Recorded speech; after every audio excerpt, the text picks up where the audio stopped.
Every family has at least one story that they bring out at reunions, right? The kind that makes the room go quiet, even the kids leaning in.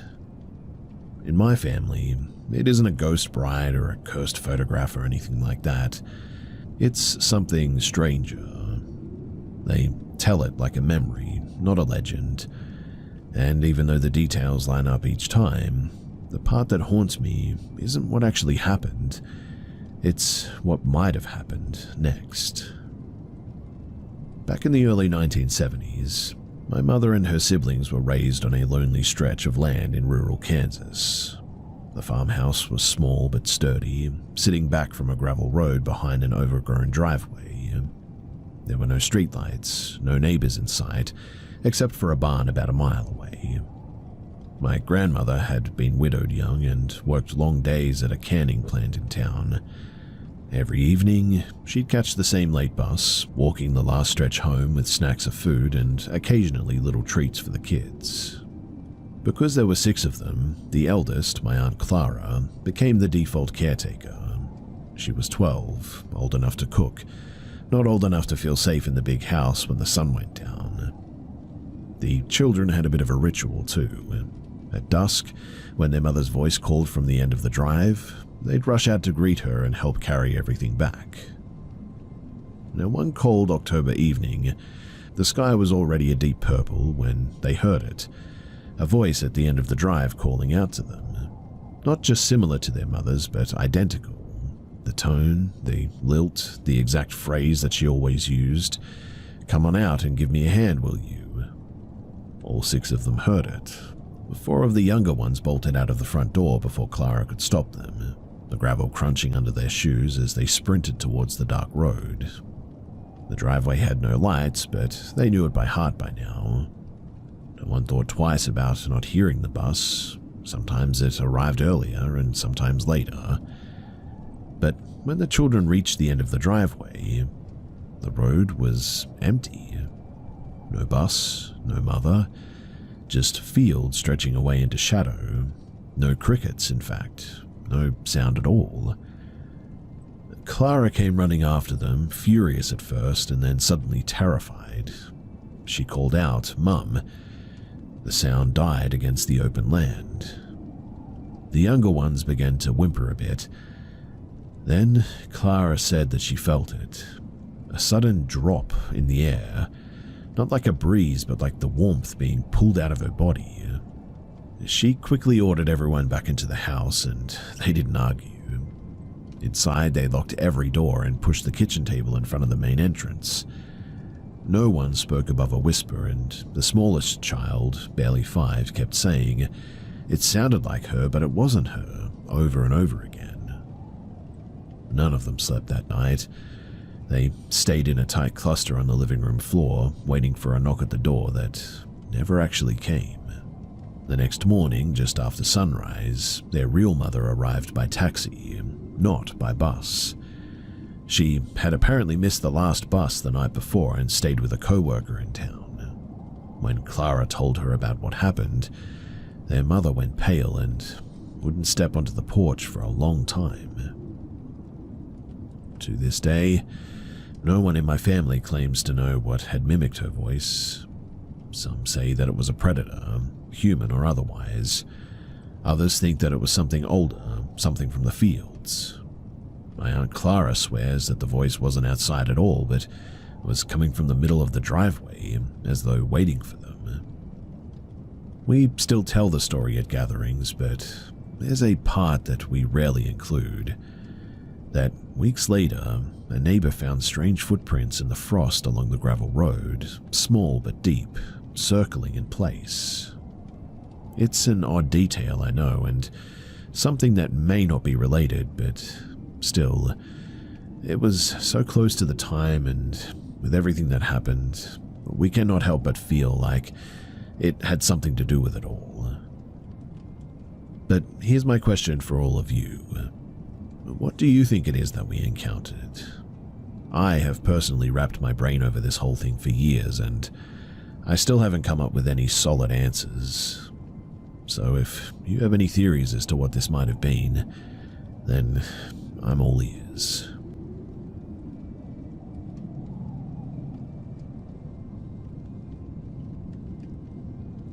When my wife and I first moved to Louisiana, we weren't looking for anything glamorous, just a roof over our heads and a place that we could afford while saving for something better.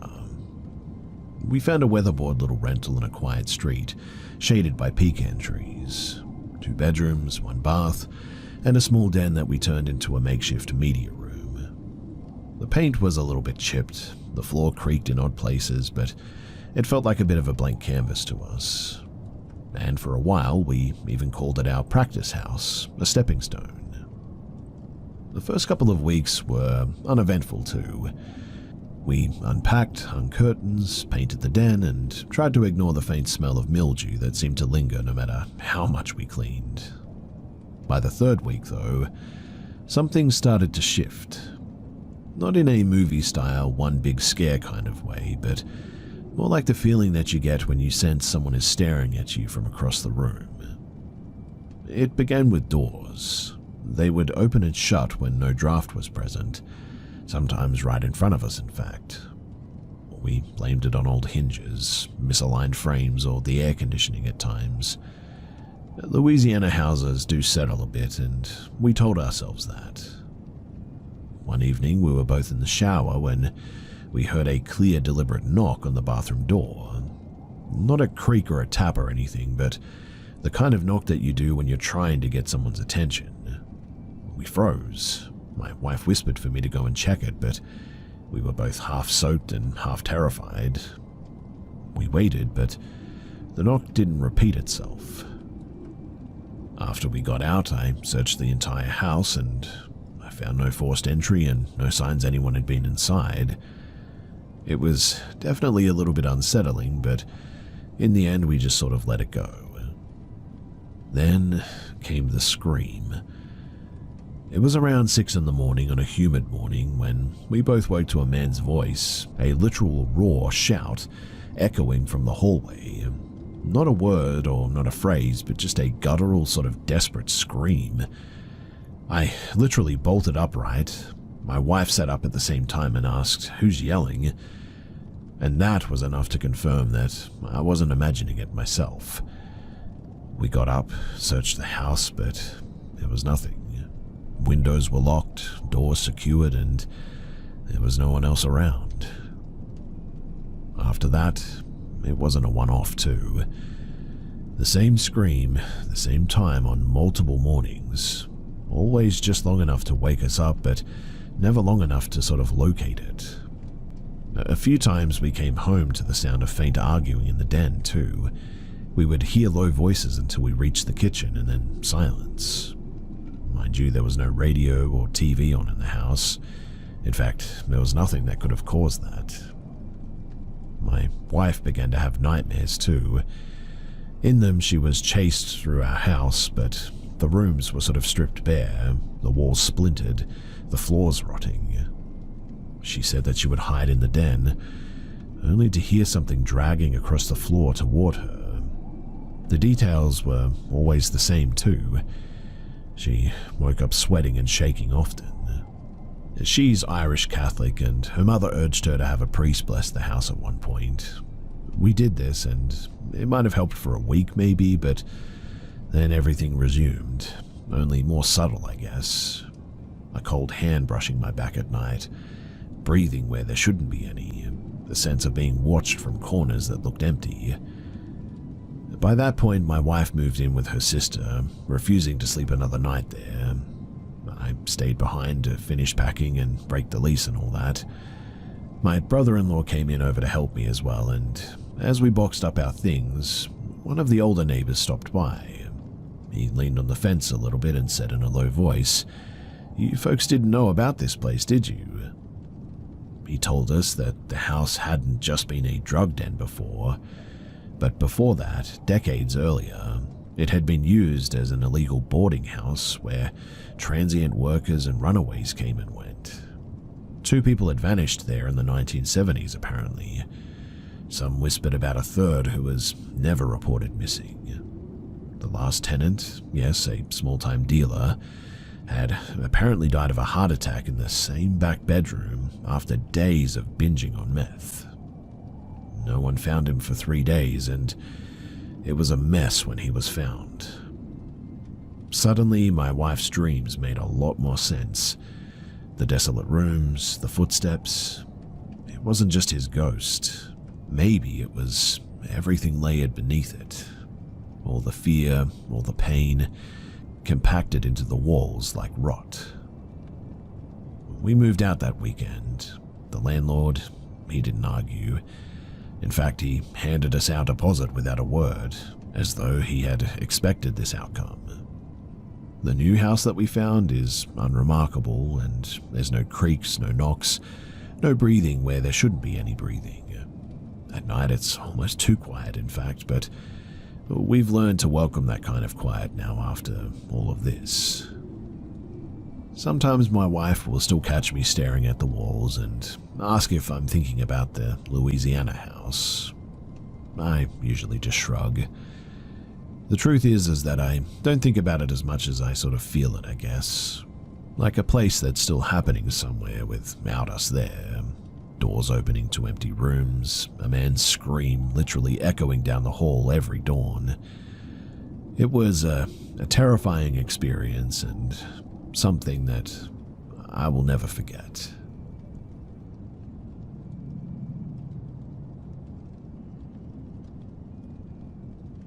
When I first moved into the house, I thought the dolls were just quirky. My aunt had lived there for years and collected them. Porcelain, cloth, wooden, some tiny, some life-sized. They were in every room. The living room, the dining room, even the kitchen. Most of them had wide eyes, mouths frozen in expressions of shock, sadness, or outright terror. I didn't like them, but I thought that it was all just harmless. The first week was fine too. I unpacked, set up my room, and mostly avoided the other rooms. But then I noticed small things, like a doll on the staircase would be slightly turned from where I remembered it. One on the kitchen table was facing the opposite direction all of a sudden. At first, I chalked it up to my aunt moving them when she cleaned, or maybe the cat brushing past them.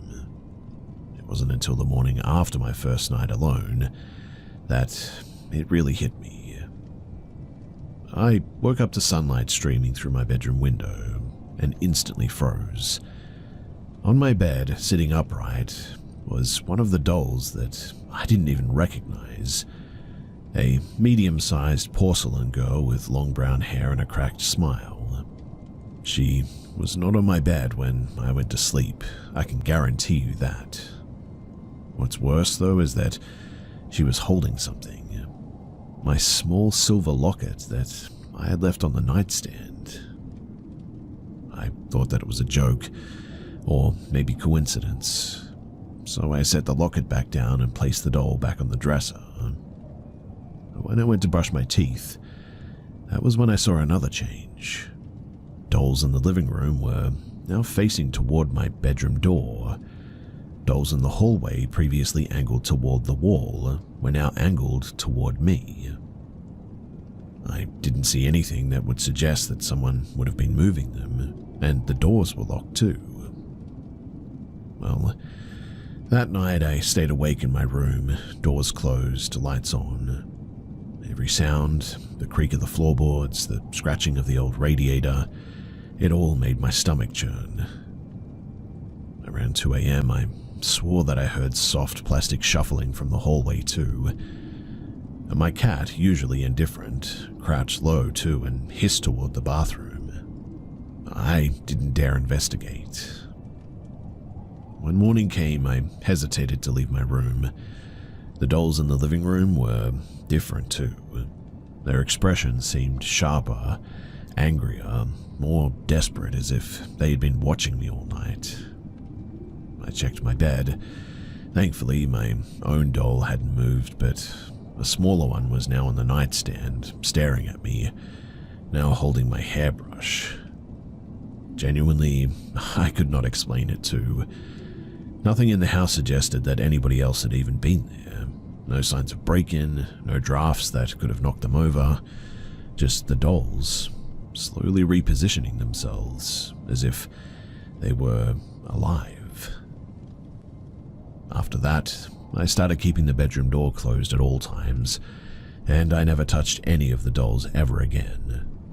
I moved my own personal items into a backpack, and I slept with it on my lap. I don't know if the dolls were cursed, sentient, or if I had just finally reached the point where my imagination was feeding on their grotesque expressions. I just know that I never want to find anything on my bed that wasn't there before, ever again. Even now, months later, I cannot walk past a doll without at least checking twice.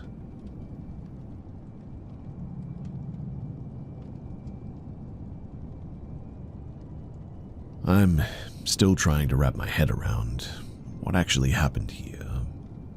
It's been several days and I keep replaying it over and over, but none of it makes sense.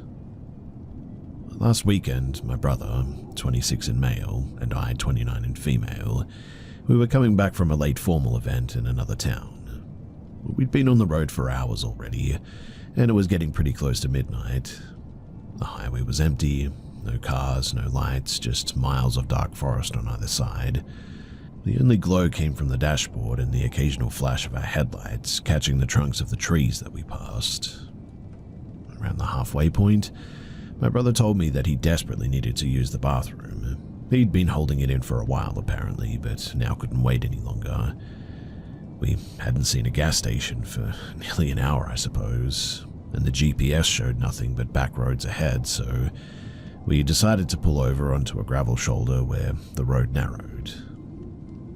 On my side of the car, the ground was lined with jagged rocks and low thorny plants, but the other side sloped on into the woods. The trees, they were dense, but not impossible to walk through. My brother hesitated at first. He didn't like the idea of going into the woods at this time, but his bladder won out in the end, and he asked me to come with him so that he wouldn't be alone. We left the hazard lights on, took my phone for light, and stepped out into the tree line. The ground dripped slightly, soft underfoot, and after about 50 or 60 meters, we reached a small, sort of leaf-strewn clearing, and it was quiet in a way that didn't feel normal, or maybe even natural. There were no insects, no wind, just a sort of heavy muffled silence all of a sudden. He muttered that this was good enough and told me to turn around. He started fumbling with his jacket and belt, trying to be quick. Out of awkwardness, I just sort of stood there looking up at the sky, and out of unspoken courtesy, we sort of turned off the flashlight to give the privacy that he needed. But instantly, the darkness just swallowed us whole. The only sounds were really coming from us, from shuffling and obviously him urinating on dry leaves and the faint hum of the highway far behind us, but then, from the darkness, my brother let out a sharp sort of panicked yell. Not a startled noise, but a full-on shout of fear. I nearly dropped my phone trying to turn the light back on. When the beam finally cut through the darkness, he was half turned toward me, eyes wide, his hand still gripping his waistband, and he said, "Somebody grabbed me." His voice cracked. Hands, they were on my back. My blood went cold. There was nobody in sight. I spun in circles, shining the light in every direction, trees, underbrush, even up into the branches, but as far as I could tell, we were alone. Or at least it looked that way. He yanked his clothes back into place, shaking, and hissed at me to hurry. That was when I heard it too. Soft, deliberate crunching on the leaves, like slow footsteps moving just out of sight. We both froze, and I whispered, "Do you hear that?" He nodded, without taking his eyes off the dark. The steps stopped, then started again, but from a different direction, closer this time. Well, hearing that, we instantly bolted. Branches whipped at our faces as we sprinted back the way that we had come through, and in the rush, the beam of my phone jerked wildly, catching nothing but blurred bark and empty air, but we burst out onto the asphalt, but it wasn't where we had parked. In fact, the car was now nowhere in sight. For a moment, neither of us said anything and had no idea what to do. We just stood there, breathing hard and trying to orient ourselves. The road was dead quiet though, lined with trees in both directions. Then, maybe 100 meters down the shoulder, we saw our car's hazard lights blinking through the fog. We didn't speak, we just ran. We jumped in, slammed the doors, and we instantly locked them. The forest on either side of the road seemed darker than before too, almost like the trees themselves had moved closer. My brother started the engine but sat there gripping the wheel with white knuckles, staring ahead. We drove without talking as well for at least several miles, both of us checking the rearview mirror more than once. There was nothing following us, thankfully, nothing on the road either. In fact, there was nothing at all. We've both been trying to come up with an explanation since that night. Like, maybe it was an animal, maybe we panicked and imagined the footsteps, but neither of us can explain how he felt hands on him or how we ended up exiting the woods so far from where we had entered. And we definitely went back the way that we had come through. I mean, there really was no other way. We haven't taken that route since, and next time that either of us needs to use a bathroom break, we'll be waiting for sure, no matter how bad it might feel.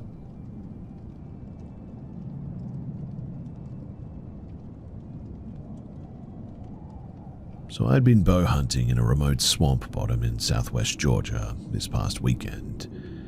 It's one of those places that takes real effort to get to as well. Almost 3/4 of a mile through brush and uneven ground from the nearest clearing even. Nobody had been down there in at least 4 years, I would imagine, and the old trail was more memory than path now. By the time that I finally set up my stand, the woods were already pretty quiet and heavy with that sort of pre-dusk stillness. I have hunted in these woods my whole life. I've heard just about everything that can make a person's hair stand on end. Foxes screaming, raccoons fighting, the occasional tree falling hard enough to sound like a gunshot. None of it ever really rattled me too much though. But what happened that night has been sitting in my head ever since. So just before dark, maybe 20 yards off to my right, I heard a sort of slow rustling in the thicket. Not the skitter of a squirrel or the flutter of a bird. This was heavier, measured, like something big moving carefully. My first thought was maybe a hog or perhaps an elk. I stayed still. The whole reason that I was out there was to bring something home after all, and I'd already sat all day without seeing too much. So I told myself to wait. The light dropped pretty quickly. In that swamp bottom, dusk feels like someone turning a dimmer switch all the way down, really. And so, within minutes, everything around me was just a silhouette. That rustling was definitely still there, just off to my right, moving but never showing itself. Then about 10 minutes after full dark, that was when it started. At first, I thought it was some kind of a bird call. 3 sharp clucking sounds, spaced just enough apart to make me think that it was a turkey. But the tone was off, too deep and too slow. Before I could even process it, the sounds suddenly changed as well. 2 dry guttural heaves like someone trying not to vomit. Then, 2 owl hoots, but warped, pitched wrong, echoing sort of unnaturally. And finally, a single high, clean whistle. All of it in direct succession, mind you, one right after another from the exact same spot in that thicket. Mind you, it was at least as loud as a coyote howl, but there wasn't a coyote alive that could mimic that string of noises. I sat there, and my bow felt like dead weight in my hand suddenly. Every hair on my arm stood up. Then it did it again. Not the same sequence, but close. The clucks slower this time, and the heaves louder. The whistles drawn out into a thin, trembling note. And under all of it, like a bad recording played too slow. There was something human. Not quite words, but like cadence of speech almost, or mumbling. That was when I realized that this was not an animal call. It was something trying to sound like one. I tried to breathe quietly, but my heart was pounding so hard that I could hear it in my ears. Another whistle, softer now, like somebody trying to coax a dog. Then, silence. The kind of silence where you know that something is watching you. I didn't even bother packing up. I climbed down from my stand as quietly as I could, but every creak of metal steps felt deafening, let me tell you. When I hit the ground, the thicket went dead still again, and I told myself not to run and to try and walk quietly. Halfway back to the clearing, I swear that I heard it behind me. One single drawn-out cluck. Then, from another direction ahead of me, the same whistle. Whatever it was moving faster than I could. I walked faster, eyes darting between the dark shapes of trees, trying to keep my breathing steady. The brush felt thicker than before, the trail harder to follow. I didn't see anything, but every few seconds, I caught faint noises. A dry heave off of the left, or a low hoot behind me, like 2 or 3 things answering each other almost. By the time that I broke out into the clearing where my truck was parked, my hands were shaking so badly that I dropped my keys twice trying to unlock the door. I haven't figured it out yet. Nobody else was anywhere near that swamp. The property is private, mind you, and the only people who knew where I was were hours away.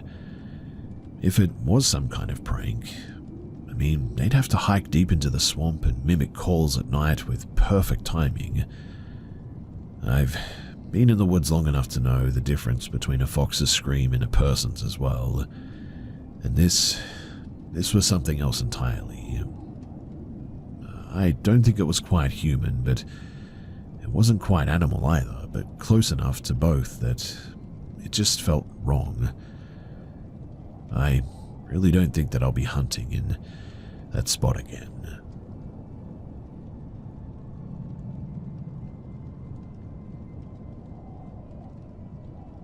I'm not really the type to spook easily. I grew up hunting, hiking, and camping alone, and I'm used to weird sounds at night, really. But what happened last weekend, I don't know how to explain it. You see, I'd gone out to camp in a state forest about an hour from my town. Nothing too deep, but far enough off the trails that you don't see other people once the sun goes down. I set up camp near a small creek. I cooked some food, and by the time that it got dark, I was just sort of sitting by the fire, scrolling through my phone until I lost service again. Around 11 p.m., I noticed this pale light moving low over the tree line. At first, I thought it was a plane, but it didn't blink like one. It was more like a slow, steady glow, almost like a flare, but too controlled. Then another one appeared, a little farther off. They didn't make a sound and just sort of drifted. I stood up and watched for a while, trying to film with my phone, but the video showed really not too much, just pixels. In fact, it was almost like the camera sort of refused to pick it up. I must have been staring at those lights for a good few minutes, but the next thing that I remember, I was on the ground by the fire pit. My fire was out, my flashlight was off, and when I checked my watch, it now said 2:17 a.m. Now, I don't remember lying down at all. I don't remember the lights going away, and it was just gone. Hours of time just blank. But my head felt thick, like when you wake up from a nap that you didn't mean to take. The forest was silent, no bugs, no wind, just heavy silence. I stood up and immediately noticed something else too. My clothes were wrong. My shirt was on inside out and backwards. My belt was buckled from the wrong side. My socks didn't match, and it was like somebody else had dressed me. Well, I ripped my jacket off and flipped my shirt back the right way, and my hands were shaking so bad that I could barely do up my belt. The whole time, I had this feeling that somebody was behind me too, just at the edge of the fire circle, but when I turned, it was only trees.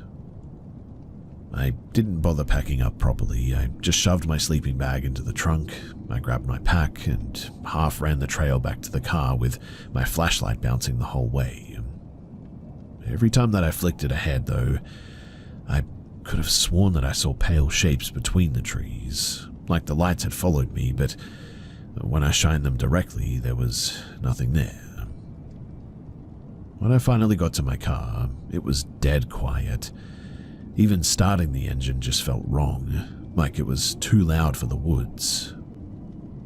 I drove all the way home without turning on the radio, just listening. It's been a few days now, and I still don't remember what happened between those lights and the waking up moment. The clothes are the part that gets me the most, though. I just cannot think of a single explanation for how that would have happened if I had just fallen asleep like that. I don't think that I'll be going camping alone for a while, and I certainly will not be going back out there.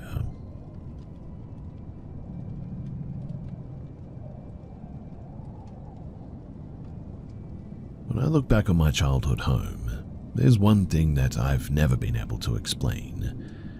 I didn't even consider it online until recently, when I mentioned it to my wife and she immediately recognized the description from things that she had read.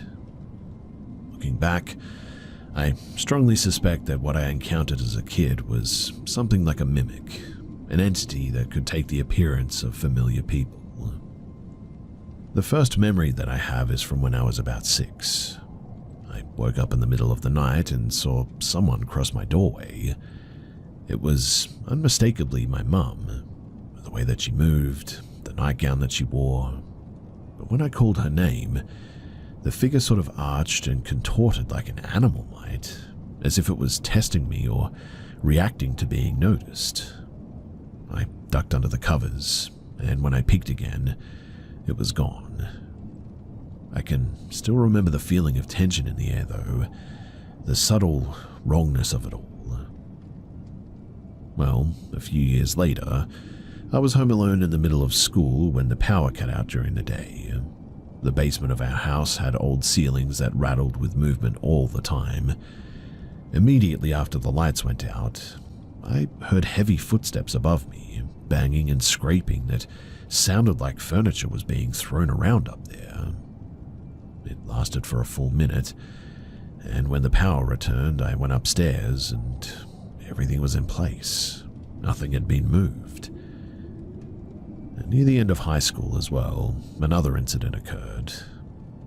So I often napped on the basement couch on weekends, and one evening I woke up and saw a figure at the computer, bathed in the monitor's glow. It looked like my dad, but something was off. When I spoke, the figure tensed and sort of shifted posture as well, not turning toward me, but radiating hostility in its stance.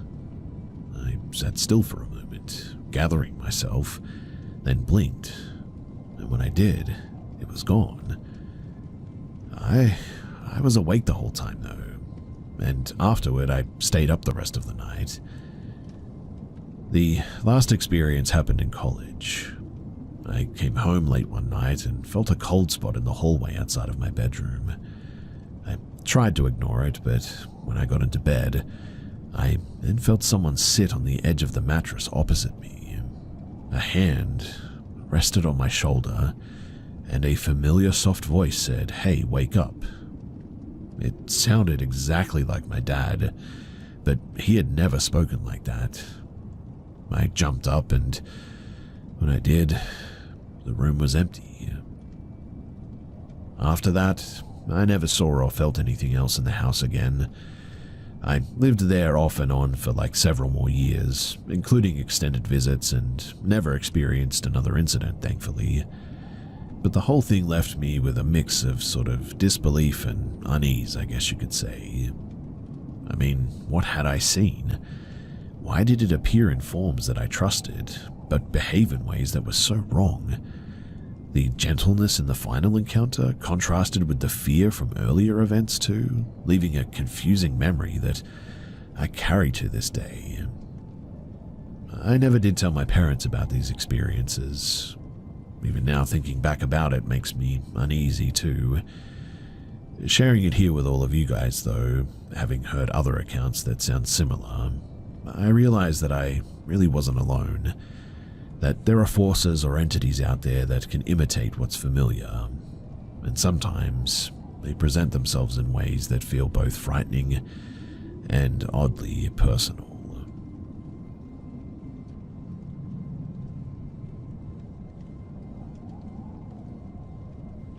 I used to think that the worst thing that a classmate could do was spread rumors or stab you in the back socially. I had no idea that there was deeper, darker games being played by people until I met her. Back in my first year of high school, I ended up getting close to a girl who was, different, I guess you could say. At first she seemed like she just had a bit of a rough life, and genuinely I felt a bit bad for her. But the longer that we hung out, the more I noticed how guarded she was. She hated when I asked basic questions about her family, where she lived, or even her last name. She dodged or changed the subject every time, and whenever I thought I was getting to know her, she would shut down completely or start oversharing things that just didn't add up at all. Well, around the time that I had a crush on her, she found out and everything between us shifted. She started saying strange things like she worked nights and that she could introduce me to real life, that she could take me to places where no one would judge us. She'd push me to skip school and to leave campus with her to see what the world was really like. She would dangle it like a dare, and back then, being a shy kid who didn't have many friends, I was curious but also uneasy. We eventually stopped talking after she got expelled though. Teachers and even a school officer pulled me aside and they told me to stay away from her. They would never say why though, and it was just sort of a flat warning, I guess you could say. That was the first time that I felt like there was something bigger going on, but I pushed it into the back of my mind, and almost a year later, out of nowhere, she messaged me on a new account. It started off with small talk, but within minutes it turned into graphic, uncomfortable questions. She invited me to her house again, and she told me that there were new things that she could show me. The whole tone was off, too desperate and too rehearsed. By then I had been burned enough times to trust my gut, and I blocked her immediately, but it definitely stuck with me, and I couldn't stop thinking about the one time that we'd hung out away from school. It had been a park not far from her neighborhood, and we were walking on a path lined with trees when I noticed a car creeping along the road beside us, slow enough to stay parallel. Two men inside were staring. No phones out, no casual smiles, and just watching us. She stiffened instantly. She kept stepping between me and this car, subtly pushing me away from it with her arm while saying under her breath we should leave. "Don't come to my house." She repeated it a few times, eyes darting toward the car. I hadn't understood why at the time. I just remembered the sick feeling in my stomach as I left. But not years later, that moment feels like a puzzle piece that I didn't know how to place at the time. Not long ago I learned that one of the accounts that she had used was actually reported for child exploitation. That was the same account that she had used to message me, and it makes me think about how easily that night could have gone differently. If I had followed her home, or If I had accepted one of her offers to show me things, if I'd hesitated instead of leaving. I still don't know if she was trying to lure me or trying to protect me. Who knows, maybe a bit of both. Maybe she was caught up in something herself and trying to keep me from stepping into it. Every now and then, especially late at night, I still replay that all in my head. The car, the men, her tense voice telling me to leave like that. I guess I'll never know exactly what was waiting on the other side of that decision, but I do know that something was off, way off, and that I was lucky to walk away that day.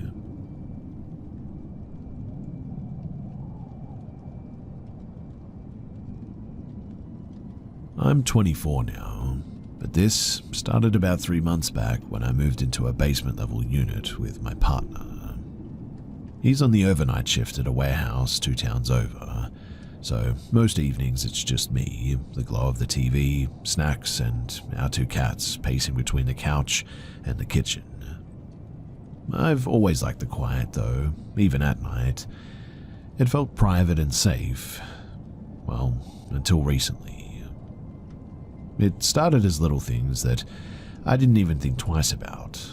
A window in the den left cracked open when I was almost certain that I'd closed it. The latch on the garden gate flipped the opposite way. A small kitchen chair nudged out from the table. There were details easy to write off. Maybe I'd been tired. Maybe I'd just forgotten. Maybe the cats had been crazy or something and moved things. Then one night, a little after 1 a.m., I heard someone moving slowly along the outer walkway. Our building only has 4 units and a single shared entryway, so at first I figured that it was just a neighbor. But when I looked through the peephole, there wasn't a neighbor. There was a figure standing almost flush against the doorframe, hood up, head angled down and motionless. I couldn't see a face, and they weren't knocking, they were just sort of not saying anything and just standing there and breathing. After what felt like maybe a full minute, they then moved off, and my heart was sort of panicking, I guess you could say. I didn't even open the door until morning, and when I finally did, there was a folded scrap of paper jammed under the welcome mat. Just my first name on it. No note, no handwriting that I recognized, no message, and just my name. I tried to tell myself that it was just some sort of bizarre prank. My boyfriend brushed it off at first too, until he noticed deep scratches along the edge of the deadbolt, marks that definitely had not been there when we first moved in. We picked up a cheap security camera from a big box store and stuck it above the door for everyone to see. 2 nights later at 3:07 a.m., the camera recorded someone trying the knob. Same hood, head angled down, and they jiggled the handle for at least half a minute, then backed off when headlights swept past from the street. We obviously filed a police report, turned over the footage. The officer just said to keep things all locked up and to call if it escalates. We upgraded to heavier locks and a door brace as well. For a couple of weeks, everything went quiet too. But the quiet hasn't been comfortable, I guess you could say. Every tiny sound makes me sit up and become alert. Even the cats pause sometimes and stare at the door like they're hearing something that I'm not. What's been eating at me the most, though, is just how calculated this whole thing feels. Whoever it is clearly knows when my partner leaves and when I'm alone. I've scrubbed my socials, stopped posting anything about my schedule. But the tension in my own apartment, it hasn't gone away. The other night too, at like 2 in the morning, I woke up to what sounded like the faint click of our back latch, the one that leads to the shared basement laundry area. I stayed frozen, staring at the ceiling, telling myself that I was just imagining it, that I was just anxious from everything that had happened. I've started setting my phone on my video with the flashlight pointed at the door before I sleep too, just in case. This is the first place that I've lived where I feel like the walls are sort of closing in on me. It's not just fear of a break-in that worries me. It's the creeping sense that someone already knows more about my habits than even I do. I used to look forward to nights alone, but these days I count the hours until dawn.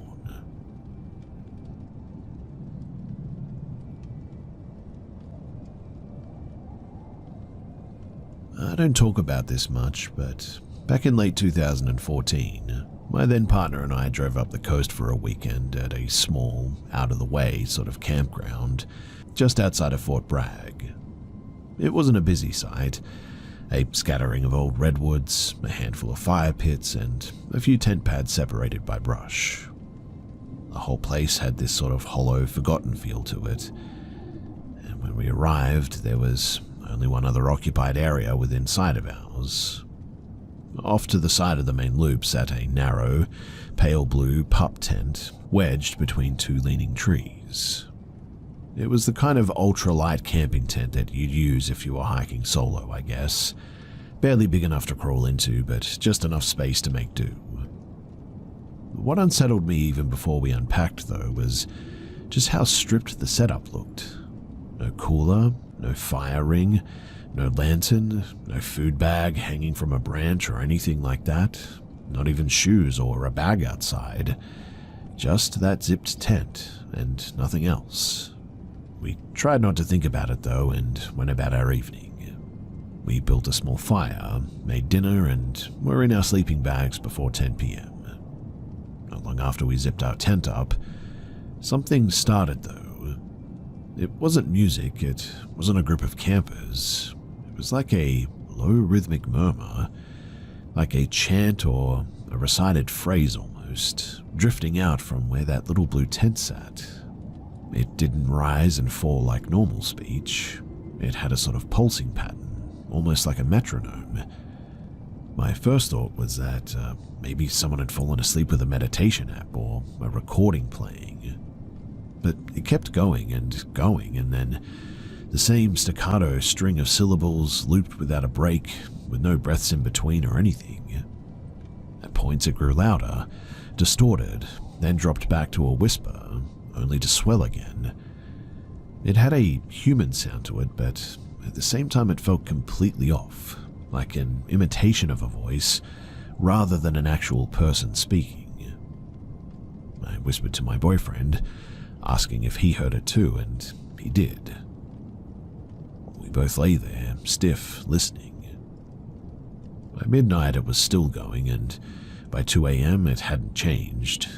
It had that sort of recorded quality, but if it was a recording, who was out there alone, in the dark in a half-empty site, playing this just over and over again?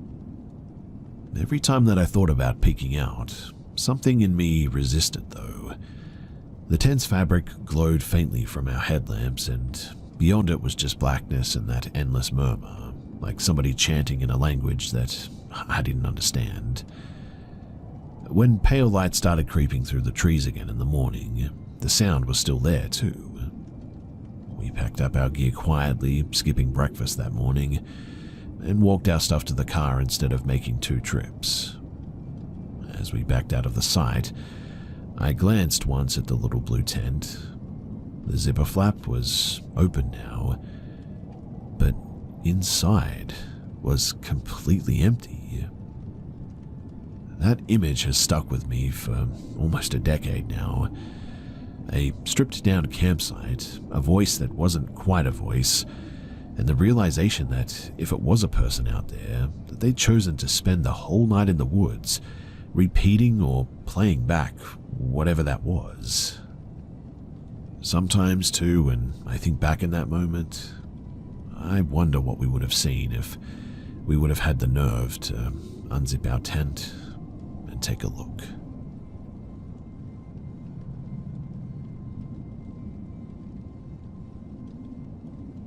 When I was a kid, most of my weekends and school breaks were spent in a small riverside town, one where my grandparents lived.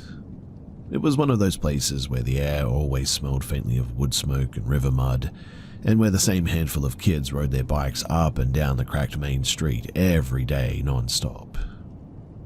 My cousins and I, we were inseparable then, exploring the woods behind my grandma's house, skipping stones, and always sneaking candy from the tiny shop at the corner. At the edge of the neighborhood, just past the little park with the rusting swings, stood a building everyone called the Hall. It had once been a community center, the kind that hosted dances and bingo nights decades ago. But by the time that I was old enough to remember it, it was really just a husk of itself. Its roof sagged inward, paint peeled from the siding in long scabs, and the tall windows were nothing but jagged gaps lined with grime. The doorway, it had been sealed with glass at some point, but the panes were shattered, leaving only a crooked frame now. Graffiti covered nearly every inch of this place too, and even during the daylight, the hall gave off a sort of heavy stillness. It wasn't just creepy, it was the kind of place where sound seemed to die sort of mid-air. My cousins refused to go anywhere near it too. I used to bike circles around it alone sometimes, peering through the empty windows and imagining ghosts or old band equipment left behind. Years later though, when I was about 14, a friend of mine, Mark, came back from abroad for the summer. He was older, taller, and way more daring than I had ever been. And on one sweltering evening, bored and restless, we rode our bikes down to the park and stopped in front of the hall. "Let's see what's inside," he said. I wanted to say no, but the challenge in his voice sort of hooked me a bit. It was just after sunset. The street lamps in that part of the town were few and far between, casting thin cones of light that didn't quite reach the hall. We leaned our bikes against a tree and crept up to the doorframe. Broken glass crunched under our shoes. Inside smelled of damp wood and old smoke. We flicked on our phone flashlights. Trash was strewn across the floor everywhere. Rotting sleeping bags, torn up flyers, empty bottles. The strange markings that were not quite graffiti as well ran along the lower walls in sort of looping strokes, as if someone had been scribbling with charcoal. The layout was bizarre too. Corridors led back into other rooms but curved around in sort of tight loops, so you'd end up right back where you started without meaning to. We whispered without realizing it. Every step sounded too loud. I remember focusing on the old stage at the far end, imagining how people once danced there, and then suddenly, Mark was gone. The beam of my phone jerked wildly as I spun in a circle, but there was no Mark. My chest went cold and I hissed his name louder and louder. From the darkness behind me, something lunged, hands grabbing my shoulders. I nearly dropped my phone, but it was Mark, doubled over, laughing at his own prank. Instantly, I started to snap at him, but that was when I heard it. A sound behind his laugh. A low chuckle, drawn out like a breath rasping through teeth. It was subtle at first, then clearer. It was not Mark's voice, and it certainly wasn't mine. I whipped my flashlight toward the far corner of the room, and there, a tall man stood, half hidden by a doorway, his silhouette thin and crooked. His hair hung in strings, and his face, or what little I could see of it, didn't match any adult that I knew in town. He wasn't startled by our lights, and he sort of just stood there, tilting his head, his mouth curved in what might have been a smile. I don't remember dropping the phone or grabbing Mark's arm, but the next second we were sprinting for the doorway, glass crunching under our feet and stumbling over each other. We jumped onto our bikes and pedaled so hard back toward my grandma's street that my lungs were literally burning when we got there. Later, lying awake on the old pull-out couch, I kept replaying it. We had been so quiet, and every step that we had took echoed. But how had he moved so close without any sound? And that laugh, the way it sort of slotted perfectly into Mark's as if mocking it. Even now, years later, I can picture that empty hall with the crooked corridors and the man in the corner, just standing there perfectly still, as if waiting for us to stop running.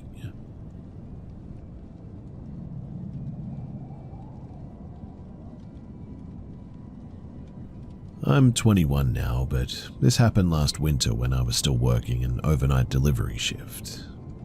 My route? It started before dawn, and I had to leave home at around 1:30 in the morning to make it on time every night.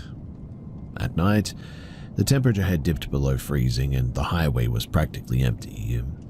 The only open place between my apartment and the warehouse was a 24-hour rest stop with a single gas pump. It was about 1:45 when I pulled in. The whole lot was dark, except for the fluorescent strip over the pump, buzzing faintly. I drive a bright orange coupe with black stripes down the sides, the kind of car that stands out whether you want it to or not. So I'm used to getting looks, but I swiped my card, set the nozzle, and stared at my breath in the air while it filled. Out of the corner of my eye, I noticed a white sedan pass by slowly on the road. Not unusual, but that stretch of highway is straight and empty. You see headlights from like half a mile off, but as I was about to hang the nozzle back up, I caught a glimpse of the same car's taillights flipping back toward me. That meant that they had just done a U-turn in the middle of the road. The hair on my arms, it went up. I hit the unlock button, slid into my car and locked the doors before even putting the cap back on the tank. The white sedan, it eased off the road and rolled right into the lot, pulling up next to my driver's side. The man inside, he leaned toward his passenger window and waved slowly. His face didn't match the friendly wave though. It was flat, expressionless, like someone posing for a passport photo or something. He shifted around, reached into his back seat for something that I couldn't see. I remember the feeling of heaviness in my stomach at that exact moment. Every instinct screamed at me to leave right now. So I started the engine, and as soon as the sound of it kicked in, his eyes flicked to my car and then, just as smoothly, he straightened up, dropped whatever he had been fiddling with and steered away, heading back the way that he had come. For a second, I wondered if I was just overreacting. Maybe he had just been lost or something. Maybe he was looking for directions. But there were no other cars and no buildings open. Nothing at that rest stop but me. Plus, why make a U-turn at 2 in the morning just to pull alongside a lone car like that? Well, I didn't stick around. I floated back onto the highway, heart hammering, constantly checking my mirrors. The white sedan never reappeared behind me or anything, but I kept expecting it to. I don't stop anymore, really. Not even for gas anymore. I always fill up the morning before, so as to be around more people. I mean, maybe the man was just homeless, or maybe he wasn't. All I know is that the look on his face when he waved at me, it has stayed in my head ever since then.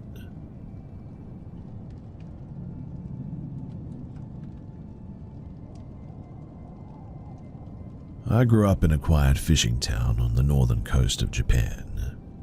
It certainly wasn't the kind of place where people swapped ghost stories for fun or anything. Old superstitions were treated as warnings, if anything, not entertainment. But there was one story, whispered by my aunt when I was 10, that refused to leave me. She didn't tell it like a campfire tale. She told it like it had actually happened, like she was warning me. The story goes like this. So there was a young office worker who had just moved from Tokyo to our town to take a job at the municipal office. He was quiet but polite, known for walking home late from the train station and bowing to his neighbors. One week, he stopped showing up to work though. He didn't answer his phone. His supervisors thought that he might be sick, so 2 co-workers went to his rented room above a shuttered restaurant to check on him. The man who opened the door was barely recognizable though. His skin had turned a grayish shade, his eyes sunk deep into his skull. He kept glancing over his shoulder as if someone was standing behind him too. The room smelled of mildew and stale sweat. The curtains were tied shut with string, and every light bulb had been unscrewed, except for one dim lamp by the bed. One of the co-workers tried to break the tension with a bit of a laugh. "Hey, let's open a window," he said. "This place is suffocating." But the man stepped in front of the curtains like a guard dog and whispered, "I can't. She'll see me." "Who?" they asked. He didn't answer. His hand trembled as he pointed to the far corner of the room, a cramped space where nothing but a dresser had been wedged against the wall, leaving only a finger-width gap between it and the tall bookcase beside it. At first, they thought that he was joking. Then, leaning closer, one of them noticed what he was pointing at. There was a face there, a woman's face, pale and expressionless, wedged into a space far too small for a body. Her black hair was plastered to her cheeks as if she had been underwater. Her eyes were wide open, unblinking, staring directly at them. She didn't move. She seemingly didn't even breathe. The co-worker, upon seeing this, gasped and sort of stumbled backward, nearly tripping over the low table behind him. The other one whipped his head toward the corner, but the gap was empty again, just shadows. The man sat down on his futon, clutching his knees to his chest. "She's always there," he muttered. "If I look away, she moves closer. If I open the curtain, she follows me outside." His voice cracked into a laugh that wasn't really a laugh at all. The two co-workers left without saying another word after that. They didn't tell the police. They didn't call an ambulance. They just left him there because they didn't believe that anyone else would believe them. But by the following week, the room had been vacated and his belongings were all gone. No forwarding address, no resignation letter. He simply just disappeared. My aunt said that afterward, people who rented that room claimed to feel someone staring at them from the corner at night. A few even swore that they'd glimpsed a pale face between the wardrobe and the wall for just a heartbeat before it vanished again. Even now, years later, the image still haunts me. I've moved to a big city myself, living in a tiny apartment with barely enough room for a bed. But every once in a while, when I shift the furniture or catch a dark patch at the edge of my vision, I always remember that story and I get chills.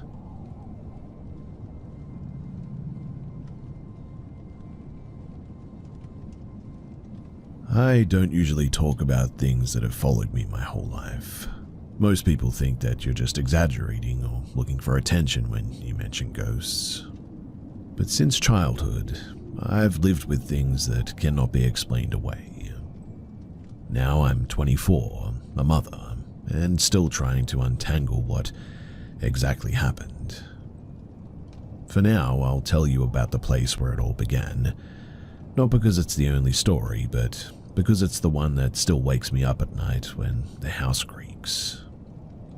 So, my family moved from Oregon to a quiet edge of the desert town in Nevada when I was about 9. The house was a big 2-story construction that still smelled of fresh paint and new carpet when we moved in. There had been no previous owners, no history, nothing. My parents thought that it would be a clean slate, but it turned out to be anything but that. The strangest thing about that house wasn't just the flickering lights or the cold spots, which are pretty typical of these sorts of experiences, I know, but it was how it began changing me. You see, I'd never slept-walked before, but suddenly it started happening, and not at home too. It happened whenever I stayed the night somewhere else.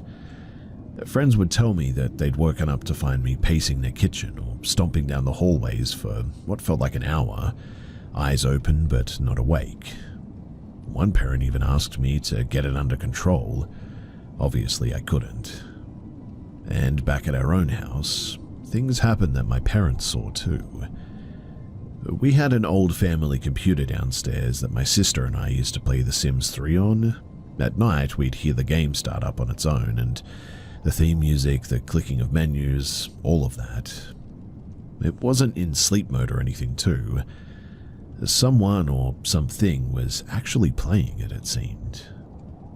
My mum or dad would storm into our bedrooms, thinking that we had snuck out of bed and were playing it. But we'd all be in there, half asleep and just sort of listening.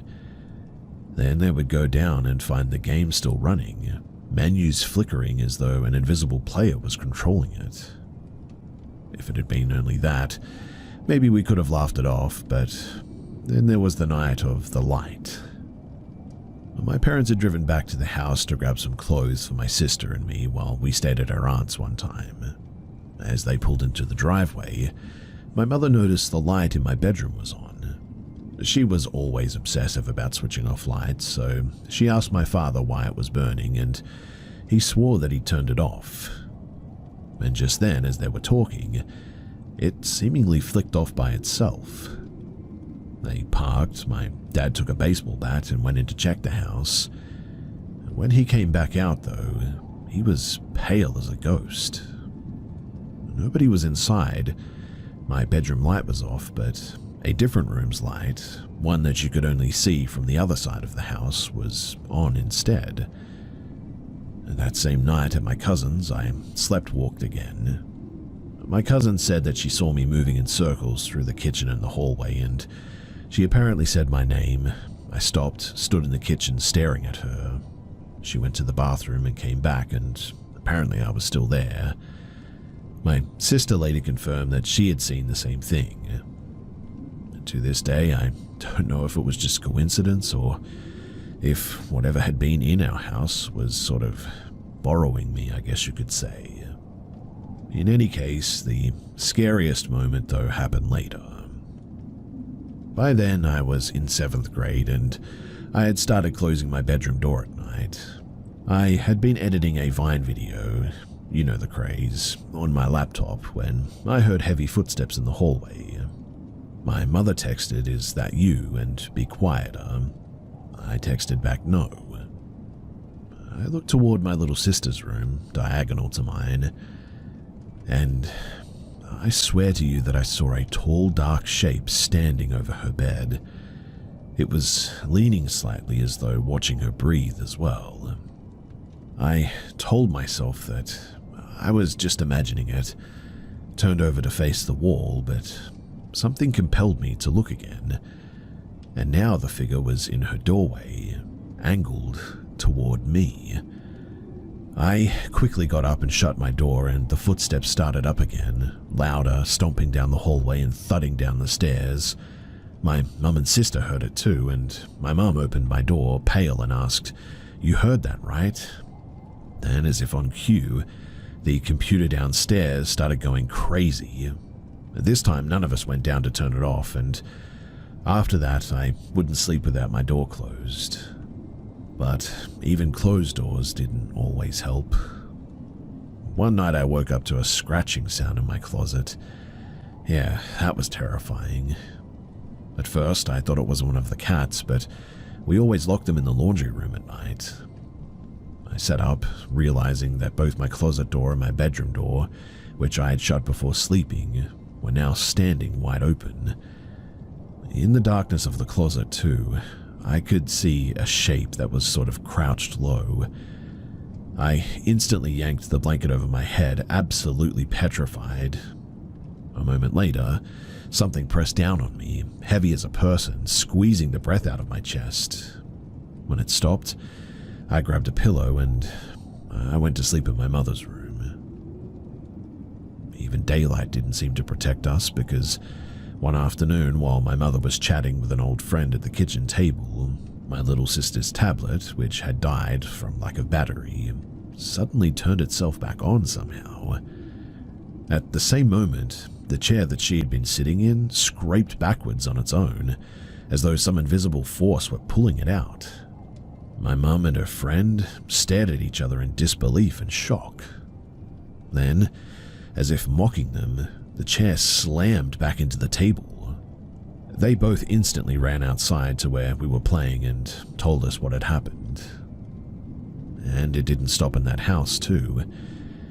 Weeks later, we were staying at that same friend's home when all the cabinets and the drawers in the kitchen opened themselves while we were in another room.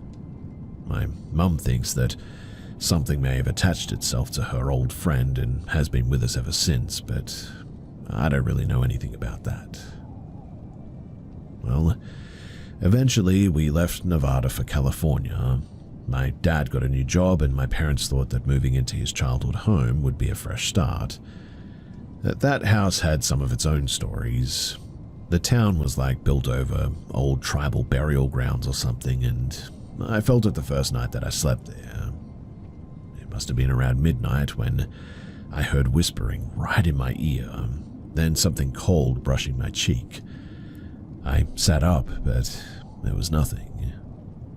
When I lay back down, it happened again, and that was when I saw something too.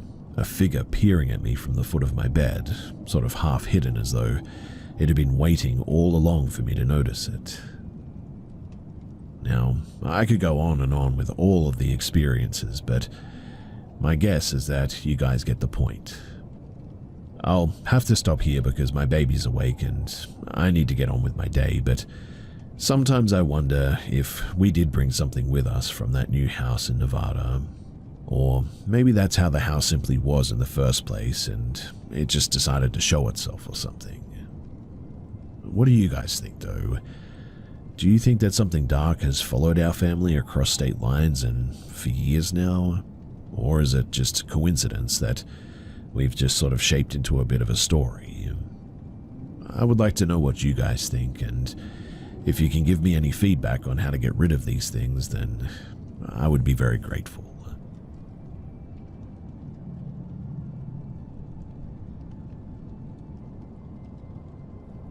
People often assume that all old house ghost stories sound the same. Creaking stairs, flickering lights, whispers in the walls. But the story my great-aunt used to tell us didn't feel like a bedtime tale at all. It wasn't passed down to us as folklore or embellished with time or anything. She swore that it was an event that she lived through, one that she still refuses to talk about at night. Back in the 1960s, when she was barely 20, she rented a small country house on the outskirts of a New England village. The building wasn't a crumbling Victorian, but a neat, modest cottage recently refurbished. The locals said the property had bad luck, apparently. According to a rumor, a caretaker or something had died suddenly there a few winters earlier. Whether by accident or by choice, no one could say for sure, but that's what happened allegedly. My aunt didn't believe in spirits, but she remembered how neighbors would glance at the house as they passed, as though checking it was still standing almost. Most of the strange occurrences were minor, I guess you could say. Cabinet doors left open, drafts in rooms with no windows, lights dimming slightly, then returning to normal. Things that you could explain away if you really wanted to. But one particular night refused to fit any explanation. So, the cottage had a bit of an unusual layout. Off the main bedroom there was a narrow sunroom lined with shelves for potted plants and all that, with a glass door that led into the garden. In winter, when the plants were moved out, the room always stayed locked and there were two barriers, a door from the bedroom into the sunroom and a door from the sunroom out to the garden. My aunt kept them bolted at all times and would check them every so often. This night, though, was deep January. Snow had been falling for hours and she was alone, wrapped under a quilt, but no matter how many layers she added, she just couldn't stop shivering. She said that the cold felt like it was inside of her bones, not like a draft, but like the temperature itself had dropped just around her bed. She tried reading, tried humming to distract herself, but the cold persisted, until she drifted into a shallow but uneasy sleep. At first light, she woke and instantly froze in place. The door to the sunroom, which she had definitely locked, it was now stood wide open. Frost glittered across the threshold and her breath clouded the air. She sat up slowly, realizing the floorboards at her feet were damp. When she stepped out of bed, she saw them. Wet footprints stamped into the wood, tracking from the sunroom right up to the side of her bed. The prints were bare, human, and unmistakable. But when she peered into the sunroom, the door to the garden was still shut, locked and rimmed with ice now. No sign of a break-in, no open windows, and no melting snow anywhere else. Terrified, she called the only neighbor that she trusted. He came over and examined the doors, the prints, the lock too, and nothing was forced or anything. No footprints outside in the yard leading up to the door, just the ones coming inside and seemingly stopping right beside her bed. She left the house within the week, and she really never spent another night there. In retelling it years later, she'd lower her voice and say the same thing every time. Something was already inside with me. It didn't come from the garden. I don't know if she believed it was the rumored caretaker, something older, or simply a nightmare that left condensation patterns on the floor or something. But even decades later, she would still refuse to sleep in any room with an attached glass porch or greenhouse. So, I'll ask you guys, if you woke up to find footprints inside of your locked room, prints that started at your bed instead of ending there, how would you ever convince yourself that you'd been alone?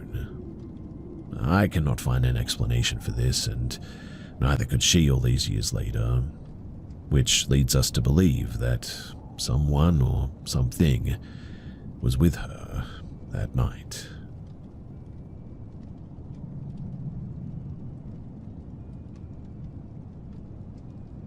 So I'm not a paranormal believer by any means. I grew up on ghost stories, but I never bought into them. My first instinct, as with most people I guess, is always to find a logical cause. Still though, I've told this to a few people now, and nobody's been able to give me an answer that really sits right.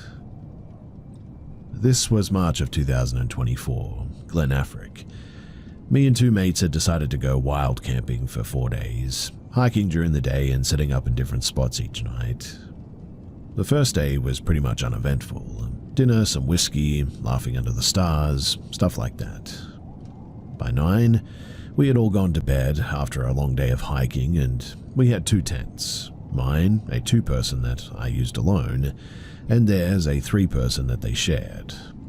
The running joke about this at the time was one of them had pulled the short straw because he had skimped on food and had to bunk with the other guy. It was just after I zipped myself in, too, that the weirdness started.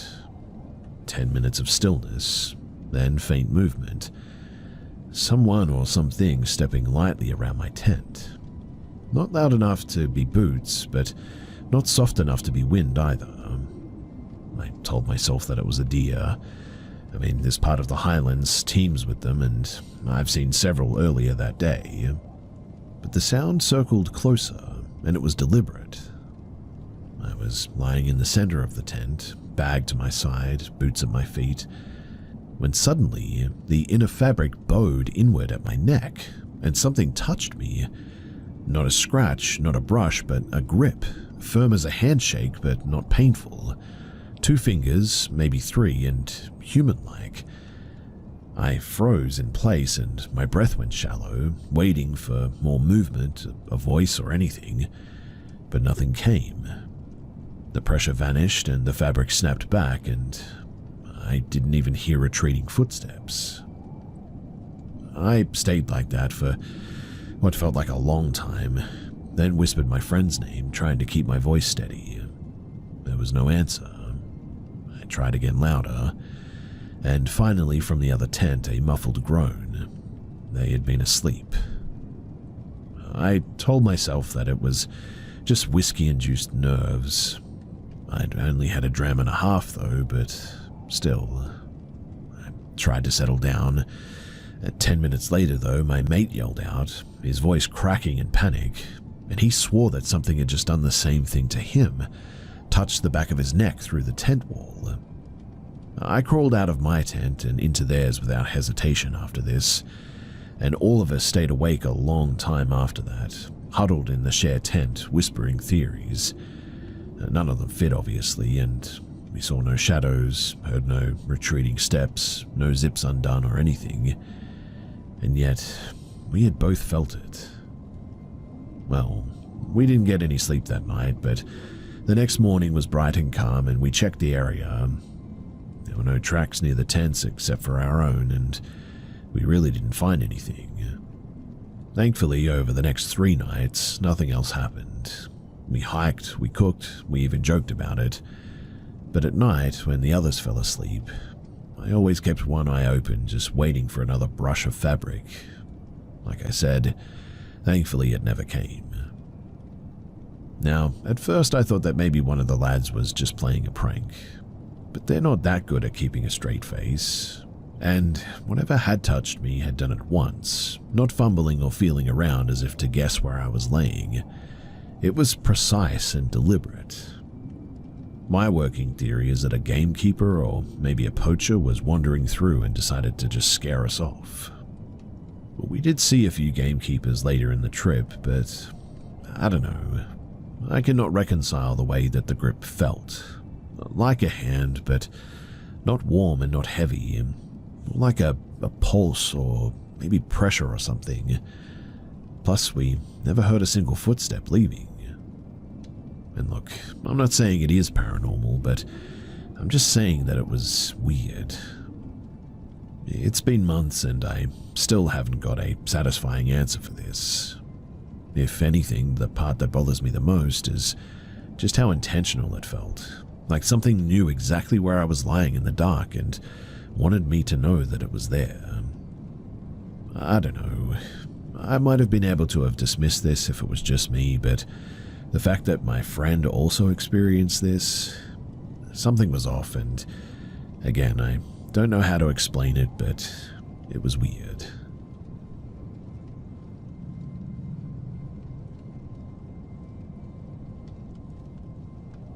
People sometimes ask me why I hate staying overnight in other people's houses. I usually just sort of laugh it off, but the truth is that there's one night that made me swear that I would never do it again. This was about 5 months ago.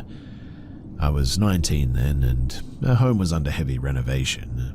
My room was downstairs, directly next to the construction area, so my parents suggested that I crash at my grandmother's place for a few nights. It seemed like an easy enough solution, and my mother even warned me before I left that Grandma wouldn't be home. She'd gone out of town for the week to visit an old friend, so I basically would have the house to myself, which was great. But when I got there, she was home. I remember standing in the doorway, suitcase in hand, sort of staring at her. She looked normal enough, same cardigan, same gentle voice, but something about her face just seemed, I don't know, a little bit off or muted, I guess. Like someone was trying to mimic her expression but missing the small details. I asked why she was back so early. She smiled and said that she had cut her trip short because she wasn't feeling well. I remember that her tone was sort of flat, like she was reading off of a cue card almost. Well, the evening passed uneventfully.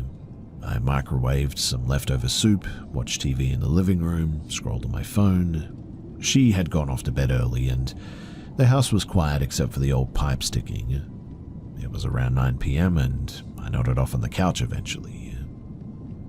I woke up just before midnight to the vibration of my phone. It was a call from Grandma. Confused, I answered. Her voice was warm, familiar, and normal, and she told me that there would be workers coming at 8 a.m. to install new blinds, and that I would need to unlock the door for them. I asked why she couldn't let them in, and she sort of hesitated a bit. Then she said, "Sweetheart, I told you already. I'm out of town until Sunday." Upon hearing that, my blood literally turned to ice. I hung up and just sat there listening. The house was silent, except for my own breathing. Upstairs, a floorboard creaked. I grabbed my bag and I ran to the front door, fumbling with the lock. That was when I heard it. her voice again from the hallway behind me, only this time it was much lower, almost like something was playing her voice and it was slowed down. What I heard was, "Honey, where are you going?" Then footsteps. Not the measured shuffle of an old woman, but heavy and quick, slamming against the floorboards like someone was running barefoot.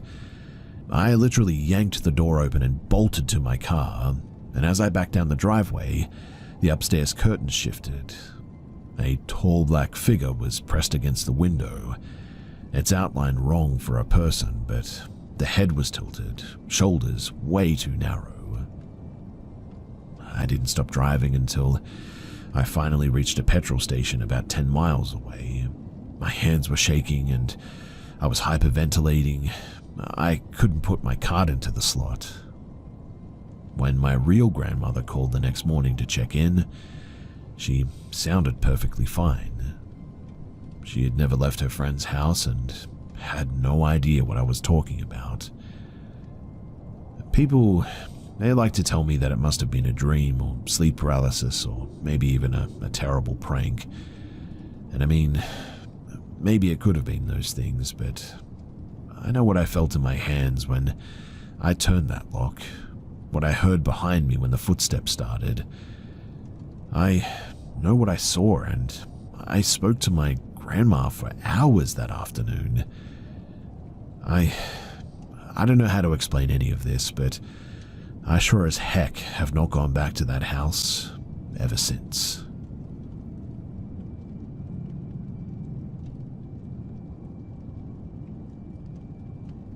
"15 years ago, on a family trip to the US, I saw something that I still cannot explain. And my dad, he saw it too.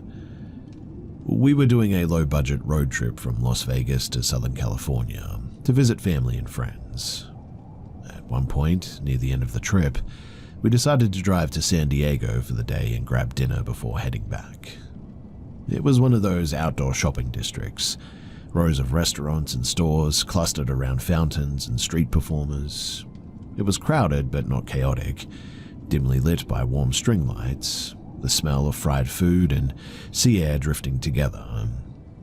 But we were tired, hungry, and in a line of about 10 people, waiting for a table at a busy restaurant. I was at the back of the queue with my dad. He was holding my little sister, and I remember sort of absent-mindedly watching people drift by. Tourists, locals, teenagers with skateboards. And that was when I noticed him.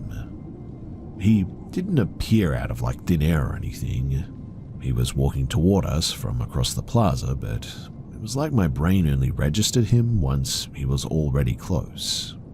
Stocky build, dark shorts, bright mustard yellow t-shirt with some unreadable design, 2 shopping bags, one in each hand, like he had just come from a grocery store. Nothing too unusual, until I looked at his face. His eyes, they were completely black. Not like dark brown or dilated pupils or anything, but totally black. No iris and just voids. It was so out of place that for a second I thought it was just faint pace or maybe novelty contacts. But the longer I stared, the less it looked like a costume and the more it looked like absence. Like you were looking into 2 holes punched through a photograph. He walked straight up to my dad, close enough to touch, and started speaking. His voice was calm, measured, almost like he was reciting something. I felt a surge of adrenaline suddenly, like I was about to be mugged, and I could see my dad shift his stance too, like he was getting prepared to fight this guy or something. We had both done martial arts for years, but neither of us had ever just known someone was dangerous before like this. Yet, this man had both hands occupied with shopping bags and we still felt threatened. He didn't look threatening, I guess, apart from the black eyes obviously, but my whole body was telling me that he was. The first thing that I caught clearly was a question. Not like an internal question that I was asking myself, like the difference between man and humankind, but something stranger. "Do you know," he asked, what separates a shadow from a person who casts it. I was locked onto his mouth, trying to hear every word that he was saying, but it was like the air between us was sort of dulled or something. His voice grew indistinct after that, even though I was straining to listen. I caught fragments, like not what you think. Skin is only a suit.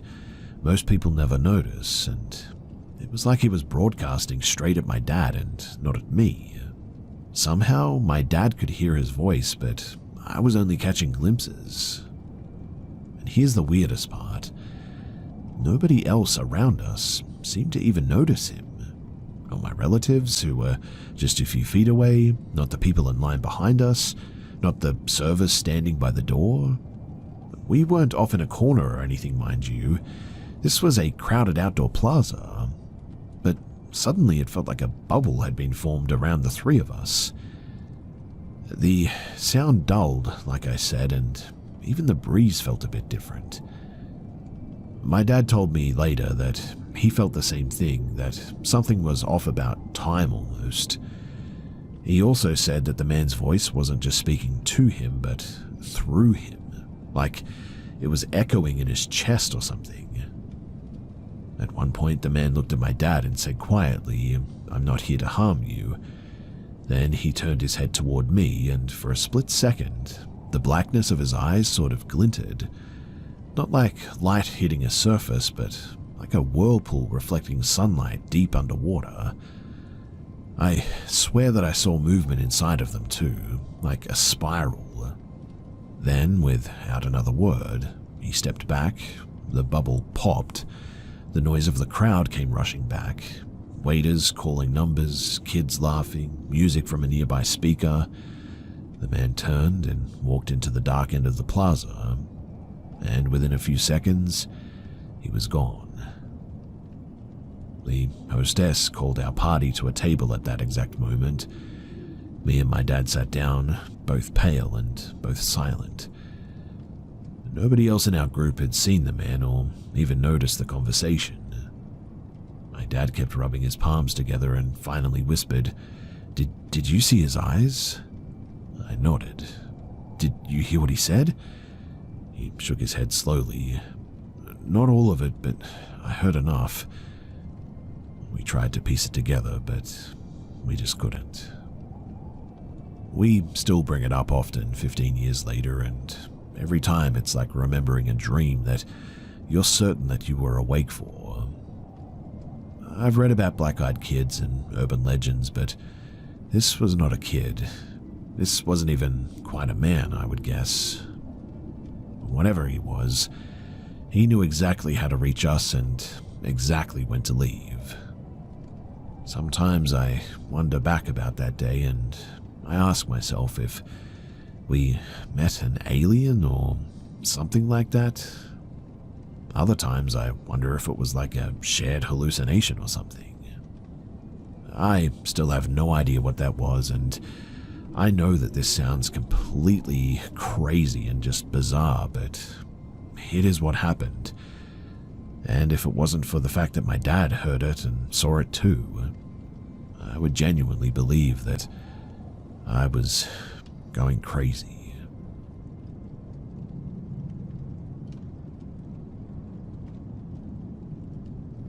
I'm a teenager, and it's just me and my mum in the house with our 2 dogs. This is a story from last winter, but I'm sharing it on here because it's starting to show up again, and my mum even started seeing it again as well this time. So last winter, it was around, I want to say 12 in the morning, and like I said, I'm a teen, so I'm awake at night a lot doing my own stuff. I was by myself, and I started hearing some banging in the kitchen, like cups falling. This is not my or my mum's first time with spirits speaking, and I grew up in an extremely haunted home, and it got so bad that we had to move from there. But I heard the cups, and I'm usually not the person to investigate, but nothing weird had happened in a while, so paranormal activity didn't even cross my mind. I opened my door and peeked out into the hallway, and I see what looks like to be my mum standing in the corner of my kitchen. I had the view of her back, but what was really strange is that she was completely butt naked. This looked exactly like my mother though. It had her body figure, her hair, her sun tattoo above her tailbone, everything. Obviously I was thinking, why is my mum standing naked in our kitchen at 12 in the morning right now?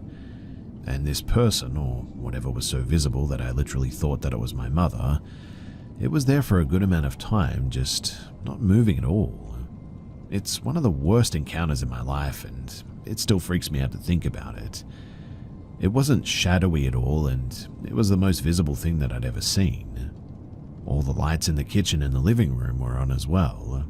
So, thinking it was my mum, I just said the word, "Mum." I was confused on what the heck she was doing. And then I hear from my mum's bedroom next to me, that's right across from my room, my mum's voice says, "What?" It was from her room, with her door cracked open. The last split thing that I saw before I just literally launched into my mum's room was it turning around. I didn't see its face or anything because I bolted into my mum's room freaking out. I'm usually used to seeing freaky stuff like this because, like I said, growing up in an old haunted house and all that. But this was just so different. I was in tears freaking out. My mum got a crowbar or something from under her bed and went out to see if anything was there, and whatever it was gone. I slept in my mum's bed that night. Now, this is where my mum's story comes in. About 2 days later, I was still so freaked out by what had happened that I was literally still sleeping in my mum's bed.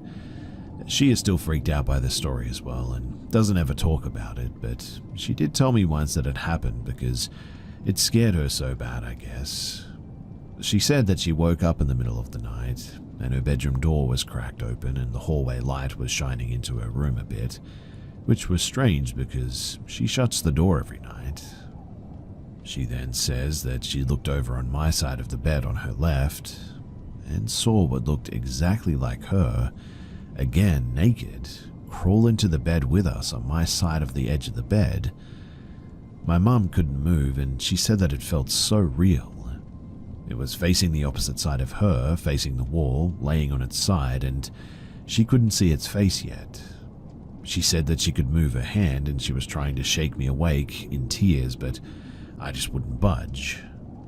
Weirdly though, she said that she doesn't remember anything that happened after that, but she was scared out of her mind all day once she woke up. Apparently she must have passed out or something. And when I first heard this, I thought, well, maybe it was sleep paralysis. But still scary as heck that she saw exactly what I had seen, right? Plus the fact that it had only been a few nights before that. Sometime after that too, we would swear that we would see her for a split 2 to 3 seconds standing in random places in the house. Usually her doorway, or sometimes in her room too. Whatever the thing is, it really doesn't wear any clothes, which is really strange, right? We hadn't seen it since the winter left, but now it's back, and really I don't know if it has to do with it being around Christmas because that's when weird stuff started happening, well, where we used to live anyway. It was always around October and it would always get worse until around Christmas. But we hadn't seen this lady at our old home, and my mum thinks that maybe it's her fault because when she was in her 20s in college, she used a Ouija board with a couple of college friends and had a terrifying experience where it had a connection with her, is how she describes it. Let's just say that it got so bad that the words no on the board wouldn't burn in the end. And all her friends who did it, they still have weird stuff happening to them as well. I won't go into that story, but if you guys would like, I can ask her about that and see if she would like to share it here. I'm just sharing this story because yesterday morning me and my mum heard scratching on our carpet from the hallway when we were the only ones home. And it certainly wasn't our dogs because they were sitting in their beds 2 feet away from us and we could see them. Same morning too, my mum proceeds to tell me that she has seen the naked lady again, but only for a split second, but she swears that it looked like her. I personally am just terrified that I'm going to run into her any minute at night again. But what do you guys think it is, and is there any way to get rid of it?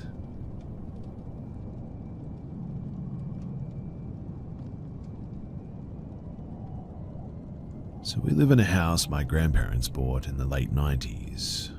The house itself is probably a lot older than that, but both me and my mum and my grandma are convinced that it's haunted. And we also think we know who it is. It's my uncle, I'm pretty sure. He died in 2006. He had a 4-year-old son at the time, and I was 5. So I don't remember him very well, but he was a really nice man, but struggling with substance abuse. I don't know if that matters in why he's here or not, but anyway, we've always just heard things, I guess. Walking upstairs when we're alone, stuff like that. The stair here is the most obvious, but as I said, the house is getting pretty old, so you can hear when someone is walking up and down the stairs. And really, you can't mistake walking for something else like wind or a draft or whatever. But today, I was in my room upstairs when my mum and stepdad went to bed. The bathroom in their bedroom is on either side of my room, so I heard my stepdad get into bed after brushing his teeth. Then I heard my mum brushing hers in the bathroom. Suddenly, though, I heard someone walking down the stairs. I figured that it was my stepdad. My mum heard it too and thought that it was me, so she called out my name, and when I didn't answer, she called out my stepdad's name, and he replied a yes from the bedroom. We all were pretty confused by this, but then my mum texted me asking if I just went downstairs, and I said no. Then I heard her getting into bed, and seconds later we heard someone walking down the stairs again. And she texted me asking if I'm just messing with her, and I said no, that I swear that I'm in bed. So my stepdad, thinking that there is a possibility that somebody had broken in, he walked downstairs to check it out. Once I heard him walk back upstairs, I looked out my door. The stairs are just outside of it, and I see him disappearing into his room. But I saw the top of someone's head walking down the stairs, and I heard the footsteps again. Genuinely, I thought that it was my mother at first, since I didn't see a hairstyle or anything. It went by too quickly to notice, but I just saw sort of like dark hair, I guess you could say. I went to the bathroom and texted my mum, "Do you see anyone downstairs?" And she just replied that she's not downstairs, she's in bed. So I asked, "Oh, it's stepdad who just went downstairs." And she said no, he's already been downstairs and checked. No one should be down there. And that instantly gave me chills. But since it's been a history of sounds, open cabinets, doors slamming shut, etc., I wasn't too scared to see it, I guess. I walked downstairs, my flashlight on and a broomstick in my hand, just in case it was actually an intruder. But I checked everywhere, and I can assure you that there was no one there. I checked every possible place that I could, and there was no one at all. I must say that I'm a bit freaked out too, and it is kind of creepy to actually see something. But I guess what I'm asking is, why? Ever since 2006, things have just happened here a lot. Almost every week there are doors that slam shut, despite there not being a draft, lights turning on, cabinets being opened, footsteps down the stairs. Why can't he move on? Can we actually help? I don't think that this is a case of a bad spirit or anything.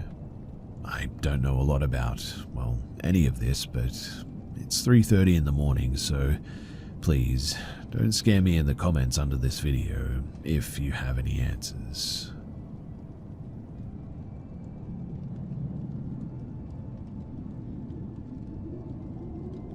At 18 years old, I was arrested for armed burglary.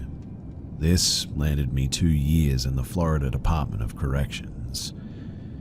After going through the processing center in Orlando, I was transferred to Lake Butler Correctional, a medical secondary receiving center in Central Florida.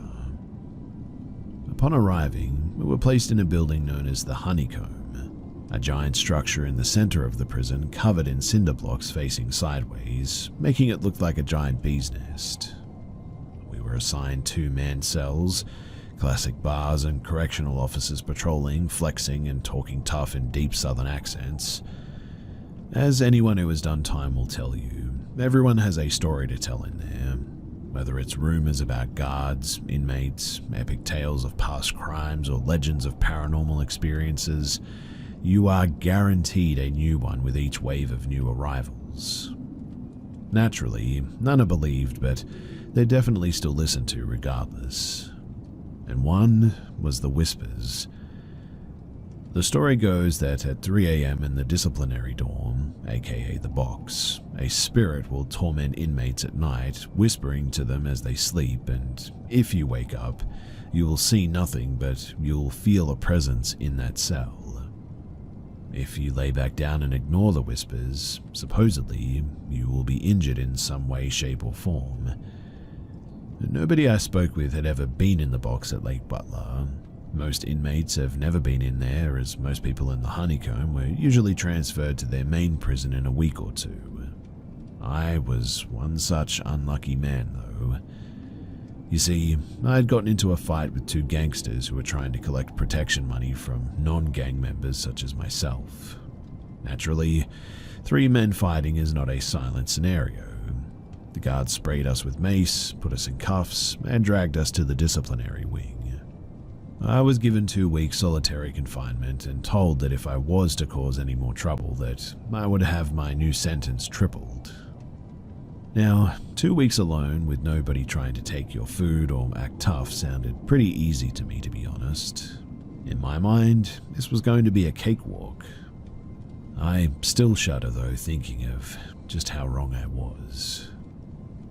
The first 3 days went without incident. I did my morning workout, ate my breakfast, slept in for a few hours, wake up, eat my lunch, practice my art, read a few chapters of my book, eat dinner, work out again, and finally pass out until morning. This was my decided routine that would get me through the next 2 weeks, until the 3rd night. At first, I genuinely thought that the guard was trying to get my attention for something, so I rolled off the bunk and came to the door, waiting for the slot to pop open so that he could speak. It was then, though, that I could have sworn that I heard whispers. They weren't coming from my door, but behind me. I turned, seeing nobody in the pale moonlight coming through the 4x12-inch window at the top of my cell. But clearly the solitude must be getting to me, I thought, as I shuffled back to my bunk. Now, like I said before, I had heard the stories, but I never believed any of it. Ghosts, demons, angels, and all that just sounded like ridiculous kid stuff to me. As I laid in my bunk, though, I just couldn't shake the feeling of being watched.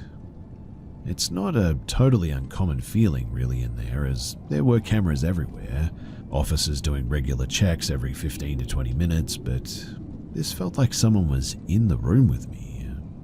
But it's not like they had anywhere to hide. I mean, I just had like a toilet sink combo, my desk bolted to the wall with a concrete pillar for a stool, and then my bunk.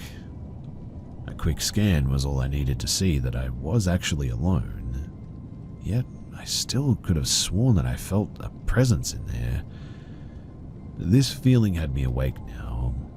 Lockup had developed instincts in me that refused to let me go back to sleep. Adrenaline was coursing through me as my eyes shifted trying to pinpoint a source of these sounds. First, I swore it was coming from the door, then it shifted to my toilet. When I looked under my bunk as if someone was right near my ear, I heard, "You're not even close." At that, I shot up, searching frantically for someone. I ran to the door and started pounding, calling for the guard. Nobody came at first. Then I heard footsteps heavy storming down the hallway.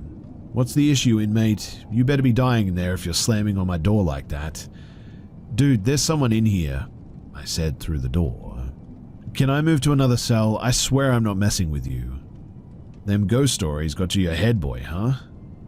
"This isn't funny, man. Please, you've got to move me, sir." I'm not moving you. Go to bed before I come in there myself and knock you out." All I heard was his boots dropping heavily down the hallway back to his office. But after that was it. Nothing else. The whispers were gone. Not even the cicadas outside were buzzing now. I let out a breath I didn't even realize that I'd been holding in the whole time, and I just kind of mentally smacked myself out of it. That guard was going to tell everyone about the kid losing his mind last night after 3 days in confinement. I just made a spectacle of myself for nothing. Feeling foolish, I laid back down and passed out. The fear having taken its toll on my body, I was out like a light in seconds. I was awoken that morning to a loud noise in my cell. 3 guards were standing over me, looking even more ticked off than I'd ever seen them. "So, you think you can just throw a temper tantrum on our watch?" yelled the guard from last night. "What are you talking about?" I asked as a large hand came across my face, knocking my head into the wall. "You're going to clean this cell up top to bottom, alright? And be sure to save all the toilet paper because I'm not giving you another roll till next week," he bellowed. I looked around and all of my property was strung about the toilet paper everywhere, and my locker door dented as if someone had kicked it repeatedly. The pictures I had been sketching were ripped up and tossed like confetti, and one of my pens had been busted open with a message written on my desk saying, "See you later." I cleaned up the mess and sat there, my head reeling. How had I even slept through all of that? How had someone gotten into my cell? What the heck happened last night? I sat there just stunned until my shower time when the guards came and cuffed me to take me there. "See, man, look what all that fuss you made last night did. You went and hurt yourself," said the guard as he followed behind me. I looked at him questioningly. "What are you talking about? That line on your back, you idiot. What happened? You catch yourself on the bunk or something? That wasn't there the other day." I turned, and in the reflection of the glass, I saw it. One large scratch mark running from my upper right shoulder to the middle of my spine. And then after that, everything just suddenly went dark. I woke up in the infirmary an hour later. The nurse was demanding a confession from the guard. "We told you no marks. What happens if internal affairs were to show up and see him like this? He didn't look like this when I went over him after the fight a few days ago. You could lose your job over this, you know that?" She then screamed, "I'm not covering for you." It was then that I sat up. "He didn't do anything to me," I said as I shook the fog from my head. "See? I told you I didn't do anything. He just passed out on the way to the showers." "Is that true?" asked the nurse. Yes, ma'am." I then turned to the guard, relief washing over his face. "Can't I just move cells, sir?" "No problem. Just promise to act right from now on, alright?" "Yeah, sure. Deal." And that was my first paranormal experience ever and turned me into a complete believer. To this day, I have never come up with an explanation for what happened to me that night, nor do I wish to go back and investigate, that much is for sure. Since my release, I have never been arrested again and I quit all drug use. I'm now a functioning member of society, I guess you could say. I also have a family now and 3 beautiful children. I work 50 hours a week and play with my kids every day, and do my best to direct them on the right path. And so far, life has been pretty good.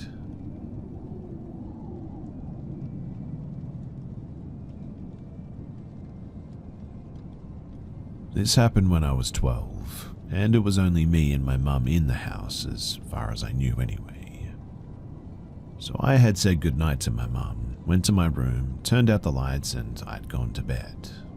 I was lying on my side about to fall asleep when I felt a cold hand touch my lower back and I just completely froze. Then I felt my mattress compress behind me like someone was getting into my bed. I've never been that scared in my life. I couldn't move, not even my eyes. I was just staring at my bedroom door, praying my mum would come to check on me.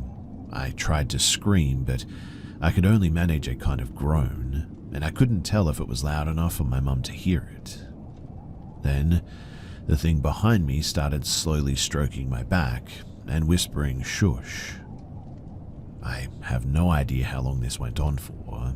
It might have only been like 5 minutes, but it felt much longer than that, and I felt completely helpless. I tried to groan as loud as I could, and finally I heard my mum's footsteps coming down the hall. She opened the door and poked her head in, and as soon as she looked at me, she screamed. Her scream jolted me up, and I started screaming too and flailing my arms around trying to fight off the intruder. My mum turned on the lights, grabbed me and hugged me, and started saying that it was okay. I looked around and there was nobody else in the room. I asked her where it went, and she didn't know what I was talking about. I said the thing in my bed, and she said that there was nothing in my bed. So I asked her then why did she scream, and she said that she came in because she heard me groaning, and when she saw my face, my eyes were crossed and my mouth was hanging open, and it scared the heck out of her. I told her what happened, and she was really disturbed by it. We looked all around to make sure that nobody was hiding in my room, and finally, she decided that it must have been some kind of waking nightmare. But I'm sure that there was something there. I've felt dark presences and seen shadowy figures many times since that night, and this was really the beginning of it all.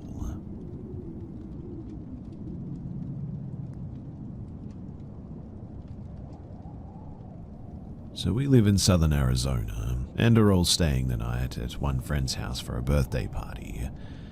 Her house is known between all of us as the haunted house, since we're always experiencing weird things there.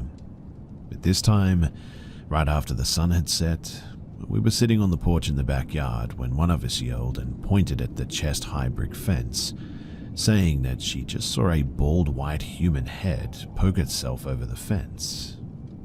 Two of us immediately ran over and looked over the fence to see nothing. We laughed that off, but it was the first sighting of that night. You see, we hung out a little bit longer outside until we decided to check over the fence again, and while we were doing so, we heard scuttering on the outside of the fence out of view. We joked about it, but we also went inside after this. Skip to a little while later, we went outside again, and almost right away, someone saw a head pop up around another fence. Again, we all thought that it was really nothing, but more of us started seeing a head, hands, and part of a back. At that point, we were scared and started going back inside when one friend stayed back and scared the living heck out of us, but she was just standing and looking. We stayed there for a while, now with one friend holding a broom. They lost their broom privileges soon after this, by the way, and we kept seeing small things of white and some of the same things from before. Our other friends, previously inside, they came out again, scaring the heck out of us again, and we all started talking about things that we saw, and also what it could be when we kept seeing things.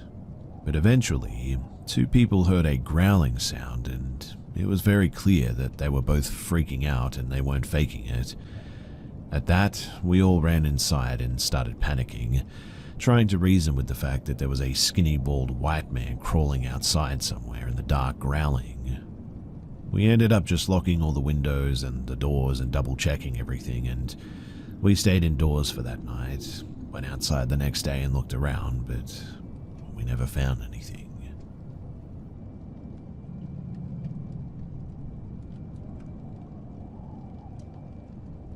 So I've always been very open-minded to the idea of the paranormal, but I very much believe that there is usually a logical explanation.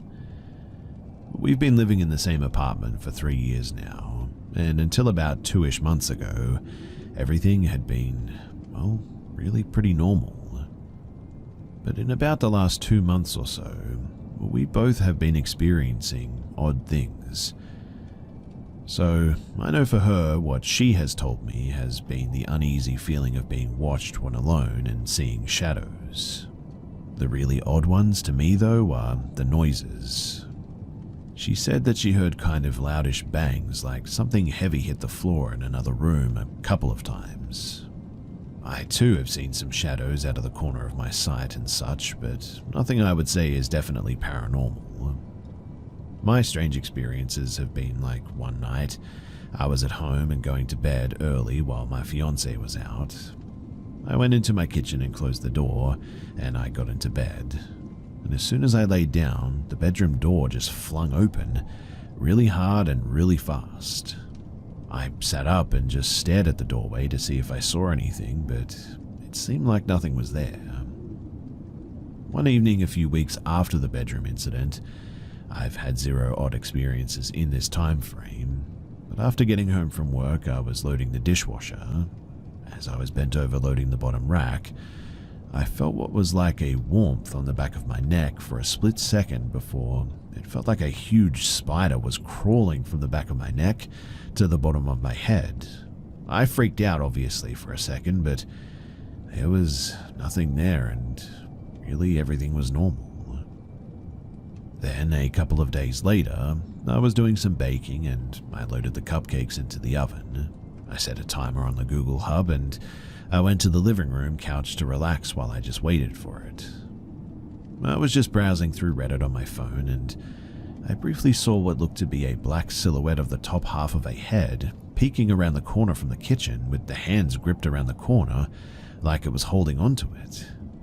At that, I dropped my phone and got a solid second of eye contact with it, and then my timer went off and it just vanished into thin air. My fiancée bought an old book that belonged to someone like decades ago that she believes from a bookstore in LA when we went on a vacation in the beginning of October, and she thinks that that book is either cursed or haunted. The book was The Ghost of Mystery Airport by Van Powell. There's no dates on the book, but there is an old sticker of a child in very outdated clothes, 1930s I would guess, on a tree, and it says My Book at the top and Buzz Pitkin at the bottom. Outside of that, though, we have had no new things bought or changed. We had some neighbors move in about a month ago, and we recently found out that my fiancée is about 6 weeks pregnant too. Personally, I think it's just stress and a lack of rest from both of us, and maybe we're just feeling paranoia or something. My fiancé is pretty firm that it's something paranormal, and I figured that I would try my chances at asking the kind folks here what their thoughts or opinions are on this, as we both lack any real knowledge of the subject of the paranormal, and could really use some help.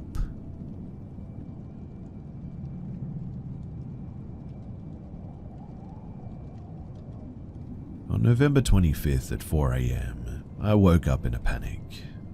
I've been having sleep paralysis this whole month, in fact. It happens every November for me and whenever I'm stressed. This time was different though. You see, I woke up and was able to pull out of my sleep paralysis fairly quickly, but I felt this intense feeling of something staring at me with deep hatred. I sat up fast and looked around my room, something that I never do.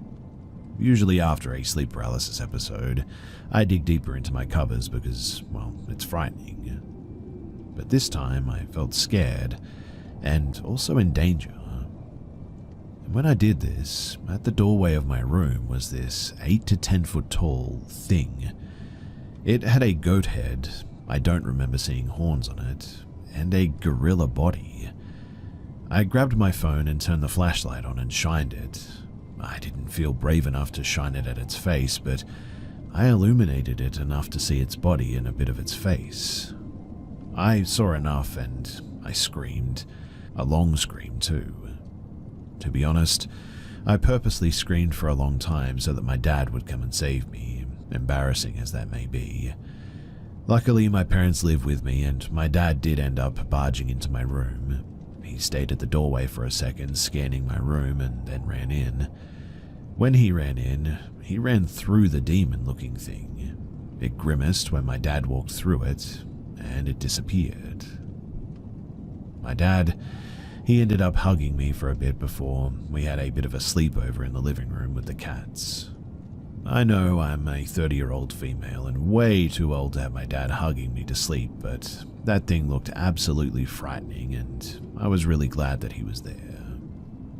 My dad, he's nearing 60 now and is very into Catholicism, to almost an extreme extent, as he grew up seeing what his grandmother had to go through as a curandera, a village healer. He says that he sees a lot of ghosts and demons too.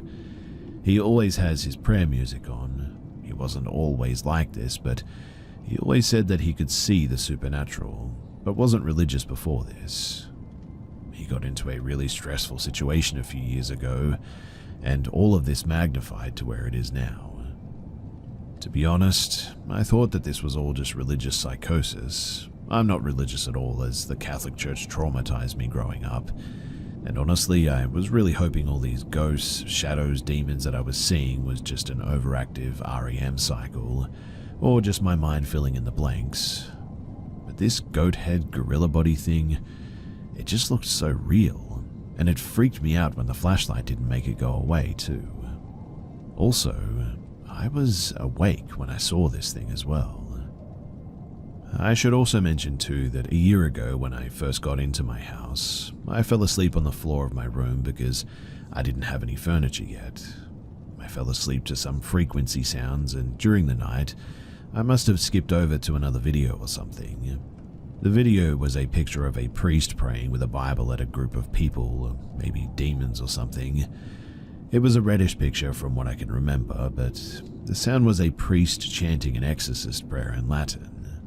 This didn't wake me up, but what did wake me up was something that tapped my foot twice. I woke up and heard that chanting, and it obviously spooked me, and so I turned it off. I was hoping that the tapping was just a nervous tick, like my foot twitching or something like that, but now I'm wondering, well, what about that experience too? Was that also something paranormal or something to that effect? If you have any thoughts on this, then I sure would love to hear them.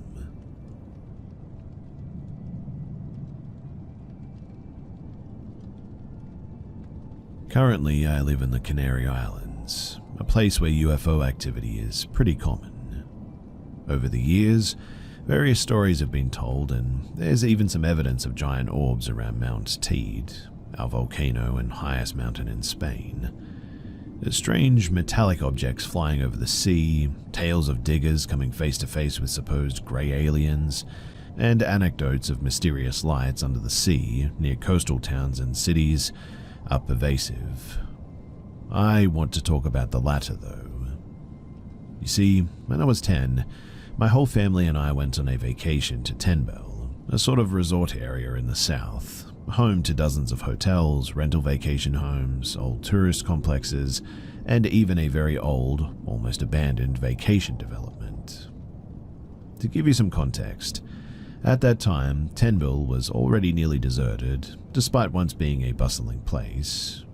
The area is located in the most arid, desert-like part of the island. My sister and I used to joke that it looked like the neighborhood of Strangetown from The Sims 2, because it was exactly that, a place in the middle of a dry, forgotten zone. Today, it still has little activity. There are tourists, but not like before. The place gives off desolate vibes, especially because many buildings are old and crumbling. One of those buildings was where my family and I would spend most of the summer, an enormous apartment block straight out of a Soviet-style design from the 80s.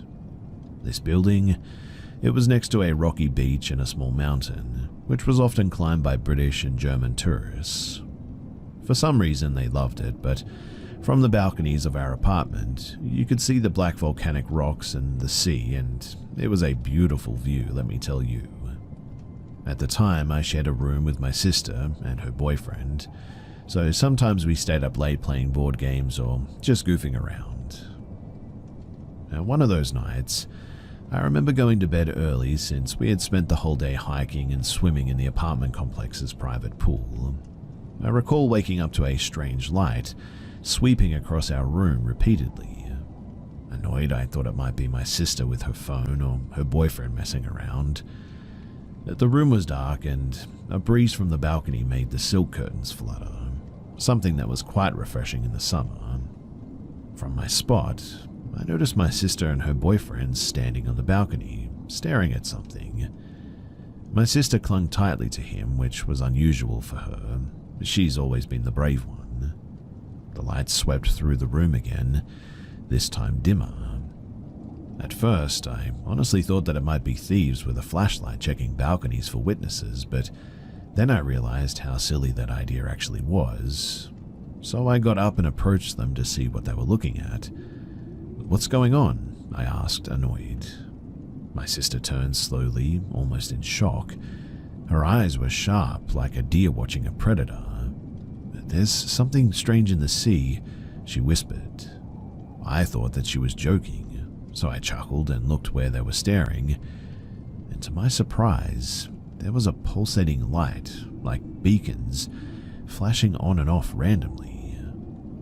I figured it was from a fishing boat, but the light wasn't coming from the surface. Whatever it was way underwater. I could see the greenish-blue water and the shadows of large submerged rocks near the light's surface. "A submarine?" I asked. "It's right next to the shore, though. The water isn't deep enough for one to navigate there," her boyfriend replied, mesmerized by the light show. The lights started to fade, slowly moving further out to sea. Moments later, a final burst of light shot upwards, created a visible beam that extended into the sky, and then it just vanished, and we never saw it again. We spent hours talking about what had happened. I remember feeling scared. I had never experienced something so strange. But what frightened me the most was seeing my older sister's terrified expression. I knew that if she was scared, it had to have been serious. To this day, at 24 years old, I still think about that night. It's burned into my memory. My sister has tried to forget it. She just doesn't want to think about it, or even hear it mentioned.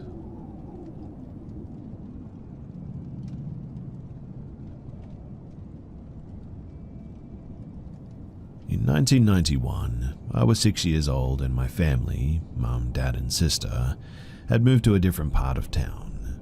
Better schools, nicer area, that kind of thing.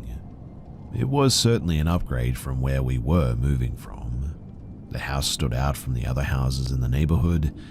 It was the only two-story house in the neighborhood, in fact, and the foundation noticeably sat up higher than the surrounding houses too. My dad had learned that when the neighborhood was being developed and the land was being leveled and flattened, that they would move up with a big mound of excess dirt, so they basically just built a house on top of it. It was a tri-level house with a 2-car garage, family room, half bath and closet on the lowest level.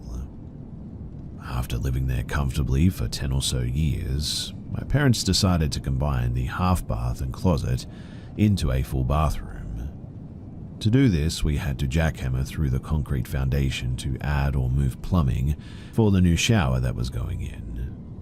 Keep in mind too that context is speculative, given that there's no way to know if doing so had anything to do with what started happening almost immediately after we remodeled that bathroom.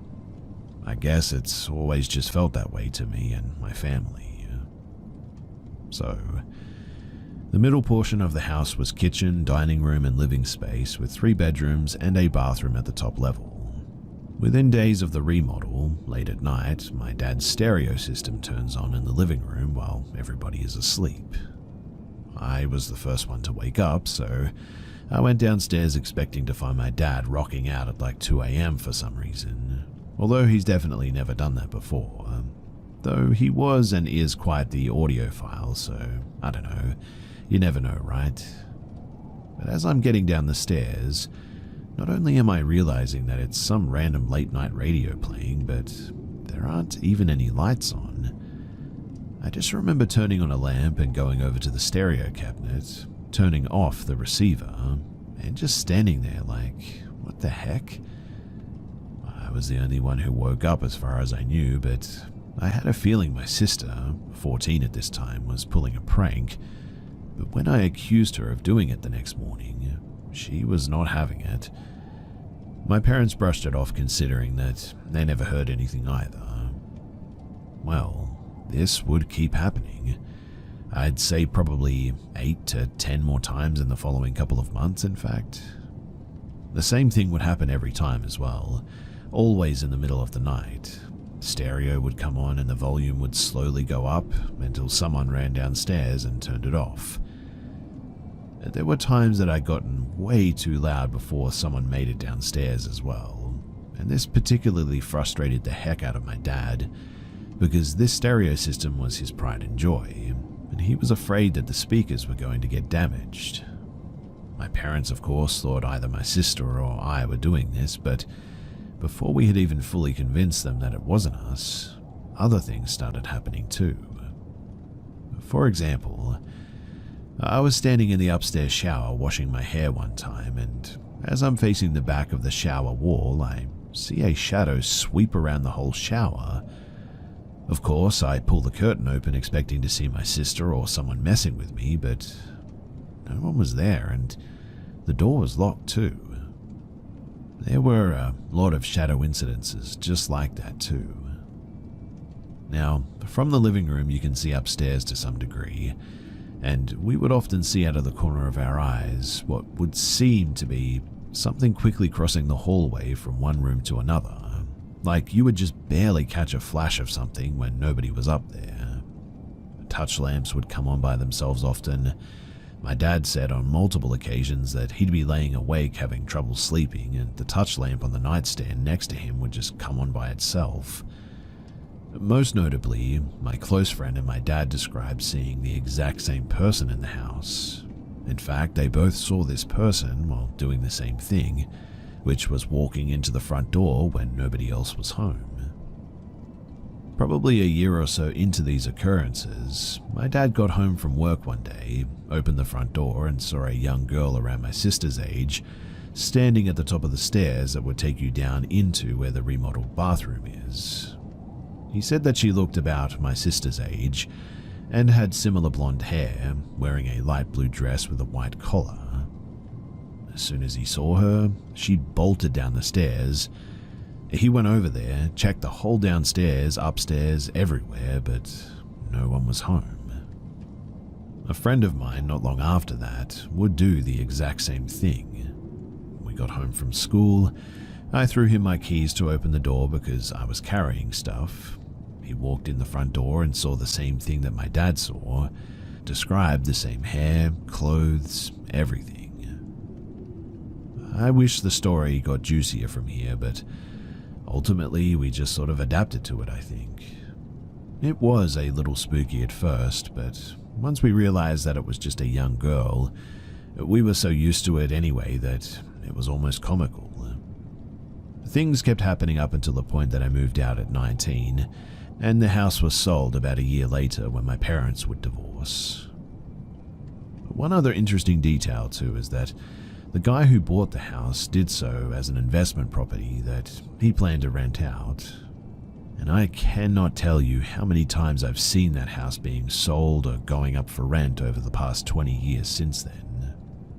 So, did we release the ghost of a young girl after breaking through the foundation? Perhaps a grave was among the mound of dirt that the house was built on. Did something nefarious happen, or was it just an annoying glitch in the Matrix? Regardless, it's always been fun to speculate, but truly, I would love to know.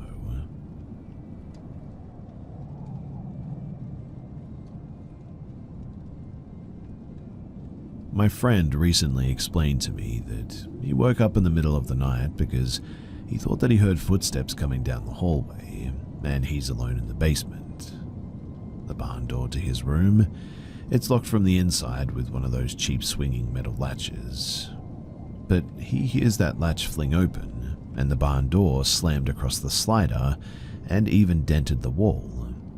Then he describes this short, skinny human with huge eyes and said it looked somewhat similar to Gollum from Lord of the Rings. Weak, short, huge eyes, pale, bruised skin. And this thing walks around the corner into his room, and as soon as it passes the drywall that was blocking his view, he said that he and it made eye contact for a second, and the thing lunged at him while he was in bed in his underwear. He describes kicking this thing away, and at first the thing would just sort of keep coming back until eventually he kicked it so far that it was out of view, blocked by the wall from his point of view, and the thing just disappears. He then says immediately afterward, this 8-foot tall, skinny, all-black humanoid thing crawls out of the ceiling. He says that it began walking in circles on all fours above his bed, until, after less than a minute of doing so, crawls down the wall, that is past the end of his bed, and then stands up at the end of his bed. He said that when it stood, it was as tall as the ceiling, standing at the small space between the end of his bed, the wall that it crawled down, and the wall-mounted TV behind it. The creature, it lunged at him. He described a similar thing with kicking it off and fighting with it until he kicked it into a wall and it disappeared. I'm pretty sure that I was sleeping when he called me just after this, obviously terrified and confused, telling me all about what had just happened and how he wasn't sure if it was a dream or not. Yet weirdly, he said that the door was open, and he said that he called me right afterward and didn't remember waking up before he called me. Now, we're almost certain that it was not a dream to some extent, as 1, the barn door is like 100 pounds on a track and cannot move on its own weight. 2, the latch was on the inside with horizontal pressure. It needs vertical pressure to open. 3, the wall was dented afterwards, like I mentioned earlier. 4, he doesn't remember waking up other than when he heard footsteps in the hallway. And 5, events like this began to happen frequently after this until, after months, his mum experienced clearly hearing people in the house when she was home alone. Is that coincidental?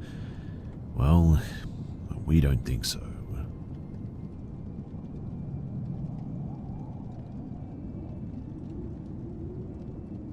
I lived in a modest apartment on the top floor of an old building, with nothing above me but a dusty attic. When I moved in, I thought that I was finally escaping the chaos of my old shared place. The neighborhood was quiet, my neighbors kept their distance, and the attic overhead felt, well, reassuring to be honest, like a buffer between me and the night sky. I think I first noticed something strange one evening as I was drifting off to sleep. In the silence, I heard cautious footsteps directly above my ceiling. The attic was supposed to be sealed off, so I told myself that it was probably rats, maybe a stray cat, and I should do something about that. But the next night, at the exact same time, the footsteps returned. Soft creaks, the sound of fabric brushing against wood like a body trying to move silently. Feeling uneasy, I questioned my landlord, and he insisted no one has accessed that attic for years. It's locked and empty, probably just the old wood settling. I wasn't convinced, so I propped a chair under the attic hatch.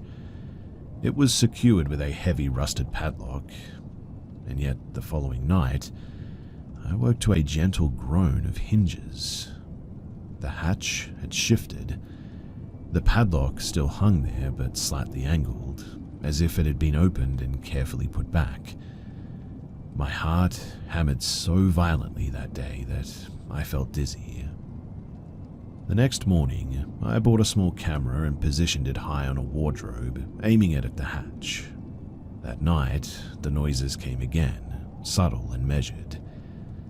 At sunrise, I replayed the footage with trembling hands.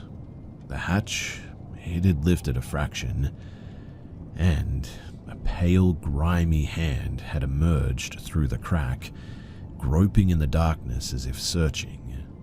Not an animal's paw, this was unmistakably human, which meant that somebody was up there, suspended in eerie silence, watching me sleep below. I called the police immediately. They promised to send a patrol and urged me to leave the apartment, but it was late and the idea of stepping into the night honestly felt worse. I grabbed a kitchen knife. I barricaded my door and sat on my bed trembling and listening. Around 3 a.m, that was when I heard a scratching sound, this time beneath my bed. My blood turned to ice. The attic was above, not below, so how could anyone be under my floorboards? I pressed my ear to the wood, and the sound repeated. Something or someone was crawling, slithering into a space that really shouldn't exist. I remembered reading that the building once had another level that was later sealed off. But could there be a hidden crawl space, just large enough for a desperate, deranged person to nest in? I wanted to run, but fear held me in place. Suddenly, the noises crept toward my front door. I heard it strain and creak as something tried to force it open. I dialed emergency services, voice shaking, pleading for help, and they said that the patrol was close and told me to stay calm. Then the pounding on the door stopped. Silence. Agonizing minutes passed until the police finally arrived. They searched my apartment thoroughly, but there was nothing. The hatches were closed, no sign of a break-in. I was half crazed, begging them to check the attic. Finally, they forced the lock, and inside, they found old boxes, scraps of food, a filthy blanket, and also what seemed to be my name carved into a beam. Tacked to a wall were candid photos of me as well, taken from outside of my own building at different hours. The officers, they looked really unnerved at this. They found no alternate exits, no tunnels, just a cramped space that honestly reeked of stale sweat and something sinister. I fled that same morning into a friend's place, and the next day I returned briefly for my belongings. And that was when I discovered that in my mailbox was an unmarked envelope. Inside was a single Polaroid. Me, standing in my living room that night before, talking to the police. The photo, it had been taken from inside of my apartment somewhere. Somehow, this person, he had outsmarted me, eluded the authorities, and watched me from every angle, above, below, through the walls I once thought were solid. I will never know how he slipped in and out unseen like that because I left. I'll never learn his name, but to the man who lurked beneath my floorboards and in my attic, if you ever hear this, know that I would rather lose my mind than ever meet you face to face. Don't ever come looking for me. Not ever.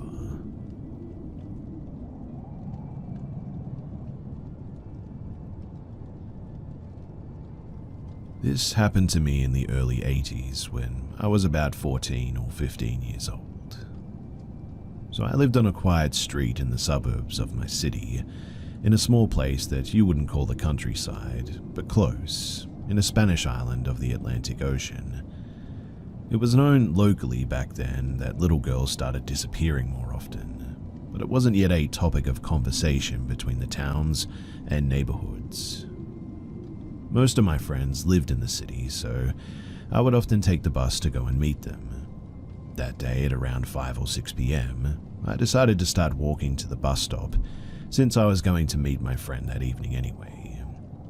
The bus stop wasn't actually that far from my house, maybe half a mile in distance. It was located on a quiet street with a few cars or people around, and lined with old street lamps, and they always flickered even in the daylight. I had taken this route so many times that I didn't really think anything of it. When I got there, the street was dead and had no cars or nobody to be seen around, so I just stood up for a few minutes, waiting for my bus. A while later, a white van slowly approached my direction and started slowing down right next to the bus stop. I didn't think too much of it, like maybe they were just parking or looking for something. But then, two men got out and started walking towards me. One of them looked normal enough, but the other man caught my attention because his face was kind of, well, deformed, I guess, with one hollow eye socket where his left eye should have been. His other eye locked onto mine, and the intensity of his gaze made me freeze on the spot. Before I could even process what was happening, they had a hold of me. One grabbed my arm with a grip so tight that it felt like my bones were about to snap, and the other wrapped his arm around my waist, dragging me towards the van. Neither of them said a word, although to be honest, their silence was worse than anything they could have said, I think. I started screaming and kicking as hard as I could, but there was literally nobody that I could see around. I remember I even started yelling, "Fire, fire," since my mum had told me that it was like a code for people who were getting abducted. It really was a horrible feeling seeing myself getting pulled closer to that van, knowing that I couldn't do anything to avoid it. They shoved me into the van, and as I landed on the floor, I saw a third man with a bandana covering his face, and a Doberman that was staring at me with a disgusting, creepy face that honestly still haunts me to this day. It was in that moment that I started to think that no one would help me or even hear me at all. I started struggling and fighting back, and I kind of managed to get them off of me for a second, but they kept grabbing me and pulling me back in. I also remember this distinctive metallic smell inside the van, like rust or maybe blood. I felt like probably the luckiest person on earth when, out of nowhere, my older brother showed up. He didn't live with us at the time, so coincidentally, he was probably visiting us that day. I don't really remember why he was there, but boy was I thankful that he was. He started yelling and throwing punches at the men. In the struggle, they let go of me, and I managed to pull myself free and back away. The men seemed to be caught off guard, and after a few seconds of fighting, they ran back to their van, slammed the doors, and sped off. Right after that moment, we ran home and I started crying in desperation. The walk home was hard, since my legs were shaking non-stop. I felt overwhelmed and I couldn't really process what had just happened to me. People who have experienced something similar to this, you know how shocked and paranoid you start feeling after it. And well, we reported it to the police later that night, but really they didn't do much. Things like this just weren't taken very seriously back then, unfortunately.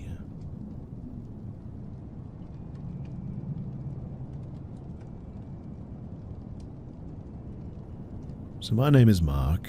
I'm in my early 20s, and I've always been fascinated by paranormal stuff, but I've never really been a believer, I guess you could say. It was sort of like an atheist studying a Bible type of situation, I guess. But I did actually happen to personally experience some weird stuff in my life, and I do believe that my room was haunted on 2 occasions, maybe. So the first time was when I was 11 and my sister was 9. But when my family was slowly moving to a new house and renovating it, a set of white walls, no furniture, me and my sister, on many occasions, were allowed to explore our new neighborhood. Once when we got back from our exploring trips, we just sat in our empty room and threw ball to each other singing some random nursery rhymes. We were just going at it for something over half an hour when suddenly a ball stopped midway to my sister and went back to my hand. I was freaking, she was too, and we refused to visit for a while after that. Small clarification too, it was like this little heavier dog chewing ball and all the windows were closed, so no wind, and since the room was empty, there was no bouncing from something else. It was as if the ball just defied physics or something. As an adult, I actually spoke about it to my mum, suspecting that it may have just been a false memory or something, but she actually confirmed that me and my sister once really lost our heads over something like that, and even refused to sleep in our rooms for over a week, and it had made her really tired. Now, the next haunting, if you can call it that, happened 4 years later. This time I wasn't present, but it happened in the same room apparently, and I need to explain a bit about our room situation. So, I shared my room with my younger brother, 10-year-old at the time of this haunting or whatever, and my sister, she had her room next door. So, I and my brother went to my cousin's place to have a sleepover. Since our room was bigger and we had a bigger TV and DVD player, my sister decided that she wants to sleep in there. So she goes there, watches a few movies, and goes back to sleep. In the middle of the night, my fitness or stationary bike starts running, literally like someone was just using it. It was electric, but all the electronics were long overcooked and damaged. Besides those were trackers, and they were incapable of moving the bike like it was at this point. So my sister started screaming and she went to our parents' room. When we got back, she was absolutely terrified, and I actually needed to move to her room for a while since she refused to sleep alone at all. This story was also confirmed by our mother. Also, I remember sleeping in her room on my noble exile. There were no pets at that time in the house, and honestly, there was just nothing that should have caused this. Also, my sister still swears by it, and she really isn't someone to make something like this up.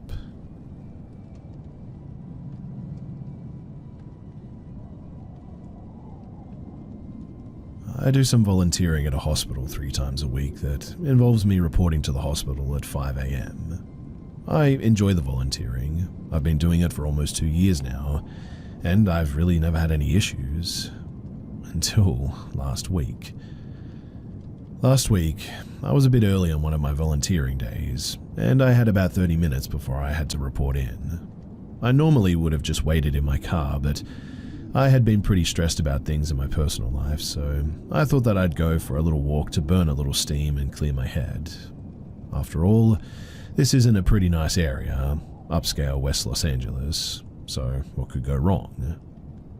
It's like 4:30 in the morning, so naturally the streets are all quiet, but it seems pretty peaceful.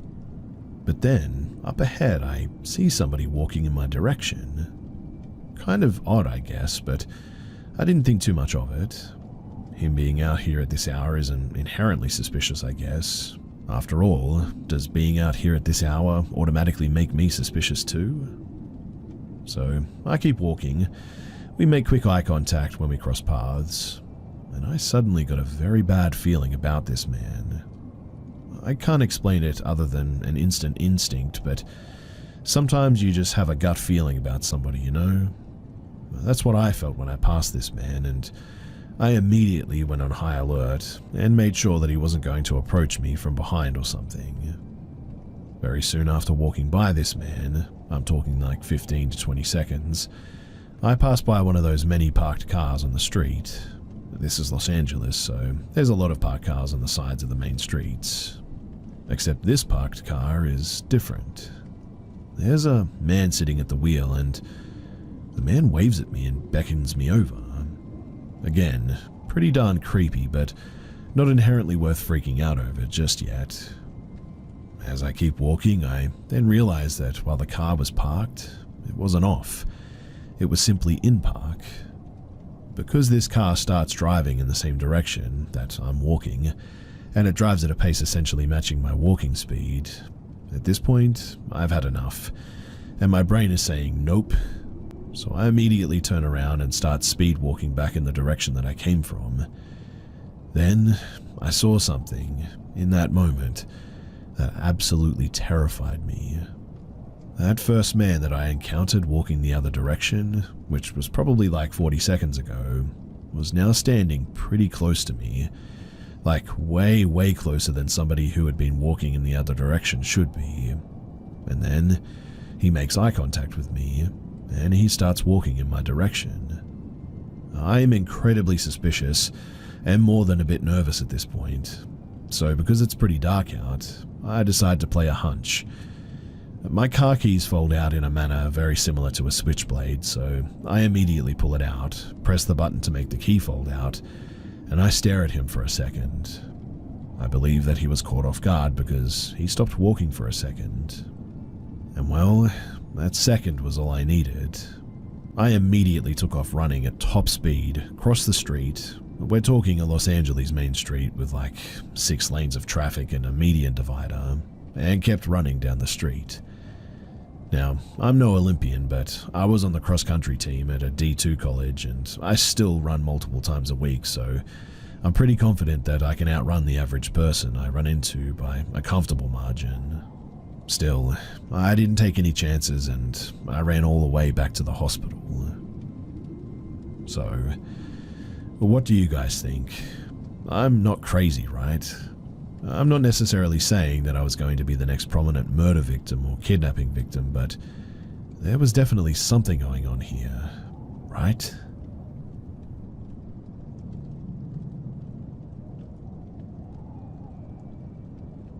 So for the last 2 months, there's been some instances where I've woken up at around 3 or 4 in the morning to use the restroom, and have noticed my daughter's door open after we definitely closed it when laying her down.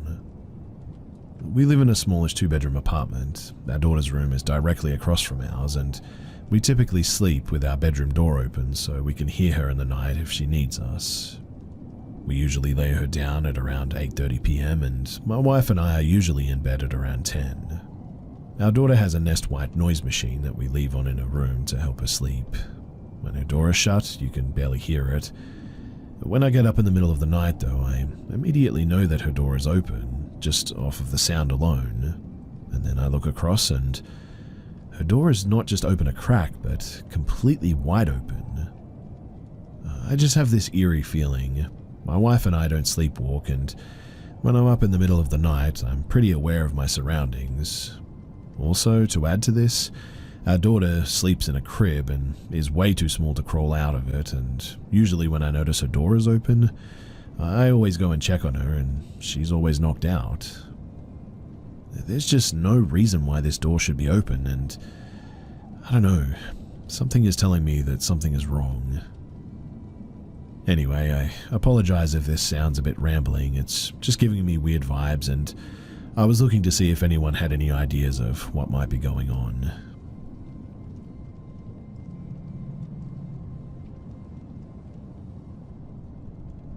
This happened about 2 years ago. Me, my fiancée, and my best friend decided to go to this popular hiking trail near us. The trail leads to a giant rock that hangs off of a cliff. It's a beautiful look over the city that I live in, and it's a far walk through the woods. You're on the same trail going straight for most of the hike. The trail eventually makes a sharp turn, gets thinner, and gets very steep. You really have to hike up this part though, and then you reach an open field. You can see the rock above you, and you have to climb up one more path that leads you to the rock. Now, even though the hike is long, the path is very easy and it's hard to mess up, considering that this is the only path in that area of the woods, that I've found at least. I've done it multiple times at this point, even hiked down well after midnight, after watching fireworks on the 4th of July. But anyway, the 3 of us decided, since we were walking close to the road that leads you to the trail, that we were going to go and visit. It was about 7 p.m, so it started to get dark pretty quickly. But we didn't even make it off the first part of the trail that I already mentioned. It goes straight for about an hour until you get to the sharp turn. We didn't even make it to that, and we decided that since it was getting dark that we should probably turn around. We all had our flashlights on and everything was normal. We never set foot on the path. The path is pretty much dark engulfed by the trees, but there is this one spot where the trees open up. You can see the entire downtown area of my city, and it feels very high up because this trail is basically in the middle of the hillside surrounding the whole town. If you've ever been to Pennsylvania, then you'll get it. Anyway, we got to the spot where the clearing is, where you can see downtown, but it sort of looked flip-flopped. I don't even really know how to explain it, but it looked like the town was sort of flipped, like how you can flip an image on your phone almost. Like someone took the town and flipped it the other way, if you get it. It was late and dark, and we were tired of walking, so I just don't think that we really took it seriously when we walked past it. I still felt the weird feeling, though, and I felt like everything was sort of backwards all of a sudden. That's really the only way that I can describe it, as backwards. And we all said the same thing to each other. It was my fiancé who said something first, which is just weird because usually he'd be the last to say anything in a situation like this. All he said, though, was that he feels backwards. My best friend freaked out because she gets anxiety like that, and she felt the same way too. I mentioned the clearing looked weird at this point, and they all agreed with me. They thought the same thing, but they thought that they were being silly. At this point, though, we should be close to the exit, but honestly, it felt like we were sort of going in circles. The path started breaking like the path wasn't even the same that we'd been walking on, so we turned back around towards the rock to try to figure out where we were. We came back to the clearing and it still looked weird, so we took pictures, and I do have them still if anyone cares to see them, but you wouldn't be able to make out that it looks flip-flopped unless you live in the same town. We knew that we were at the clearing though because, well, it's really the only part where the wood's clear like this, and we knew that we were on the right path as we've never got off of it. We decided to turn back around towards the exit, but it just didn't bring us to the exit. It also didn't bring us to the path that looked wrong and started to break. It was a whole new part of the woods, in fact, that we'd never even seen before. At some point as well, we sort of stumbled across a door in the ground. It looked like a door to a mine maybe or something. We tried to take a look at it, but there was no evidence of a mine being there. There are multiple mines in my city though, so I wouldn't be surprised if this was just an old one and wasn't on record or something. But beside the door was about 5 or 6 white chairs with what seemed to be white sheets laying on the ground around them, like a little piece of white cloth. Not very big, just pieces. There were also beer bottles. The chair was in a circle formation, but there was no fire pit in the middle or anything, just this circle of chairs. Looking back, it could have been a little campsite someone had made, but man, was it scary at night when you're lost to find something like this. It genuinely freaked us out, and every time we walked away, it just seemed that we just made our way back to the chairs and the door again. Obviously, we started to try to call and text people that we know for help, even called my parents, but nobody answered. It was late, so I guess that sort of made sense, but we were so lost and getting really scared, and we were going to have to sleep up here at this point, we thought. And eventually, after walking what seemed to be in circles forever, we just sort of walked out. Like, so fast the exit was right there, we just walked on the path for a minute and we were out, just like that.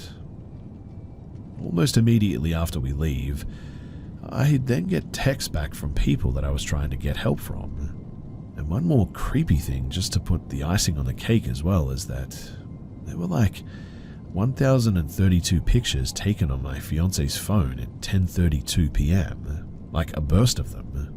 If you have an iPhone, they have these things called bursts where you can take a lot of pictures quickly. It was just so weird. The pics were all just white and it just made no sense. It's also weird how his phone took pictures while he had his flashlight on at the same time. The pics were taken during the time that we were lost, and we didn't go back for about a year until me and my fiancé decided to go back and try and find the path that we made it onto at some point, just for peace of mind in the end. But no matter how hard we searched, and I mean we searched pretty thoroughly to find this thing, we couldn't find the door, we couldn't find anything weird, no extra paths, no flip-flop of the city, except a giant meat grinder at one point. I don't know what that was about, but man, I hate the woods so much. It freaks me out thinking about any woods or forests of any time.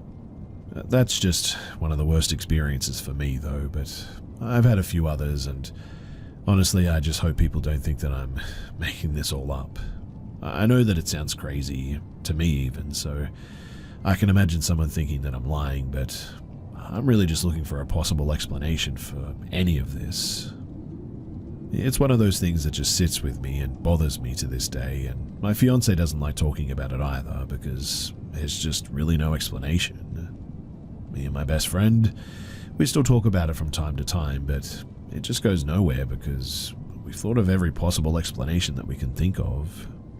So, any similar experiences or theories would honestly be great.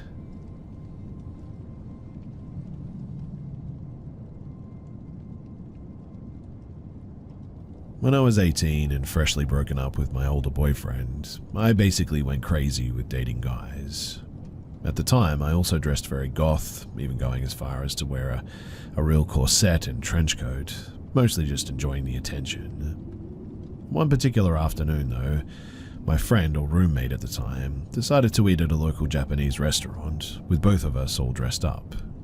Our waiter was a mediocre skinny white guy who clearly was a little alternative, but it was hard to tell really with the uniform. We joked about me leaving my phone number on the receipt or something, so I hyped myself up and I did it. Late that night, he had sent me a text at some point. We talked for a few days, never really having a right time to meet up as I worked 40 minutes away from where I lived. He mentioned the boots that he wore meant a lot to him and some other odd things that just seemed like edgy jokes, I guess. One really late night though, coming home, I was texting and driving, as any 18-year-old does, and we decided to meet up. I was stupid enough to invite him over to my apartment, where it was just me and the roommate who had been with me before. Our other two roommates were not at home at this point. At first, it was fine too because I was already drunk, so I would just let him rant about whatever he wanted. He went on about his life, going to jail, medical bills, his parents, etc. Eventually, though, he asked me if I wanted to see his tattoos, and I was like, sure. He lifted up his shirt, and not only could I see the handgun tucked in his waistband, but also his multiple badly covered up racist tattoos. One was even slightly covered up with a banana. I don't know what it was, but I simply decided the best way to deal with this situation was just to appease him, so I went along with it casually. I don't remember exactly every detail because it was over 2 years ago and I was drunk, but he ended up pulling his gun out and putting it to my head, asking me if I was scared. I was immensely confused and I tried to call his bluff saying that I wasn't, which got him to put it away for a while. When we went to hook up in my messy room, he pulled it out on me again, saying that he wanted to do it with it out. I got mad and tried to fight him off and get it away from my head. Of course, I wasn't as strong as him, and he hit me in the arm with it. And I mean, if you've ever been pistol whipped with a gun, then you'll know exactly how much that hurts. When I finally got him off of me and he realized that I was angry, not scared, he started acting like a crackhead, saying that I was crazy for not caring about him pulling a gun on me. He ran off, jumping the fence of the apartment complex, and not even taking his car that he had come in. In the morning, his car was gone, and I had a large bruise from where he had hit me. And while to me it was a funny story for quite some time, I now realize just how bad it could have all ended.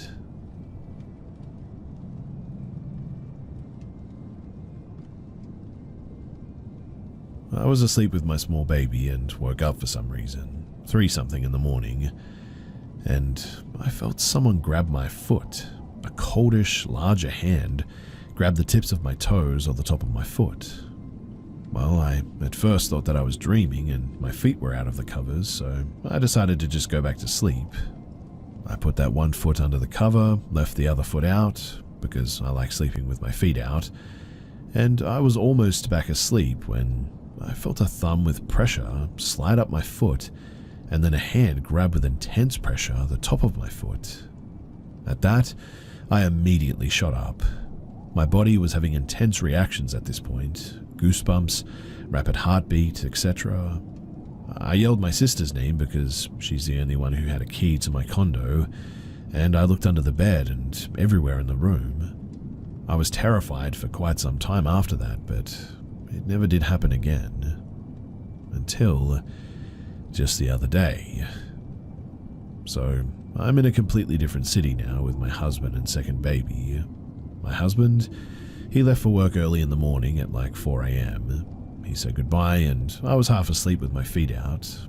And about a minute after he closed the door to leave, something grabbed my foot, the top of my foot, the same way that it happened before, but it was only once this time. I went to go and see if my toddler was in bed, and she was fast asleep. But I guess I'm just scared. I can't tell if this thing is bad or good or what it even actually is. I told my husband and he believes me, but he has no idea what it is and no good ideas to put forward. I guess I just really want to know what it is, and so if you have any ideas as to what I should do, then please do let me know.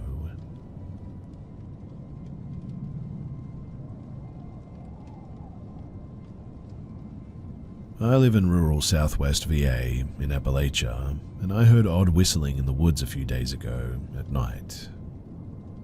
It all started when I was playing airsoft alone in the woods at about 7 p.m. in almost pitch black. Yes, I live a pretty lonely existence, and was walking around the woods behind my house. I got to a clearing on top of a hill and sat down to take a rest. Just when I sat down, I heard this odd whistling. It was perfect whistling, and whistled a tune that I'd never heard before. It was clear and it sounded close, at least within 150 feet or maybe even less, and came directly from behind me. It would have had to have been in the woods and near the property line with one of our neighbors. It instantly gave me chills down my back though, and I got the feeling of being watched. I, not being an idiot and having a brain, wasted no time in sprinting full speed down towards my house, hopping over rocks and limbs and all that. The whistling stopped shortly after I got moving, but I still felt like I was being watched and like something was just off. I didn't see anything when I did turn back to look while opening a gate, that is, but that may be because of the darkness and the distance that I had moved. To be clear as well, there was no way that it was a bird, as the leaves on the trees haven't regrown yet, and plus it didn't sound like one. It still stays cold at night as well, and sometimes during the day even, but I don't know that much about birds, I guess. What I will say though is that there were also no birds to be seen, and everything else was really quiet. I also sort of doubt though that it was a person, as I heard no talking, no leaves crunching, no other noises in fact. I should also mention the whistling started sort of out of nowhere, and it didn't get gradually louder or anything, as if someone or something was moving closer while whistling. I've been in those woods a decent amount of my life, and I've never heard anything like it before, not even once. I'll admit that I was a bit tired, but I've been more tired before while being up in those woods at a similar time, and I'm definitely not one to hallucinate or anything. The whole situation still gives me chills when I think about it. I've had the feeling of being watched before in those woods, but those feelings have never been so intense and extreme as that one night. I was sort of hoping if anyone might have known what this was, that they might be able to give me some feedback. Was it an animal? Maybe, but me and my family have dogs around the house, and most wild animals stay away. And I haven't really seen anything outside of a bear or two and deer in those woods. I should also mention the dogs occasionally bark randomly into the woods, but they weren't really barking at that moment when the whistling happened. And quite honestly, I was just sort of hoping that someone could identify what this was. I'm not saying that it was paranormal or anything, but I'm also not saying that it was just a wild animal. It was too weird to be just that, I think.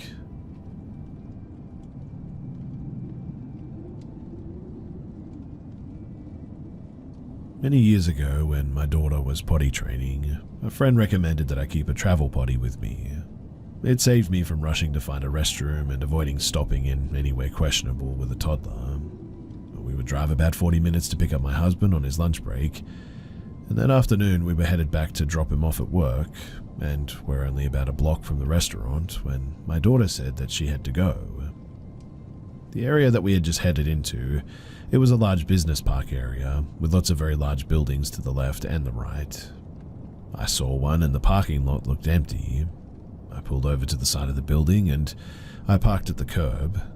I had 2 car seats taking up my back seat and my husband in the passenger seat, so I took my daughter out of the car and sat her up in the trunk to use the potty.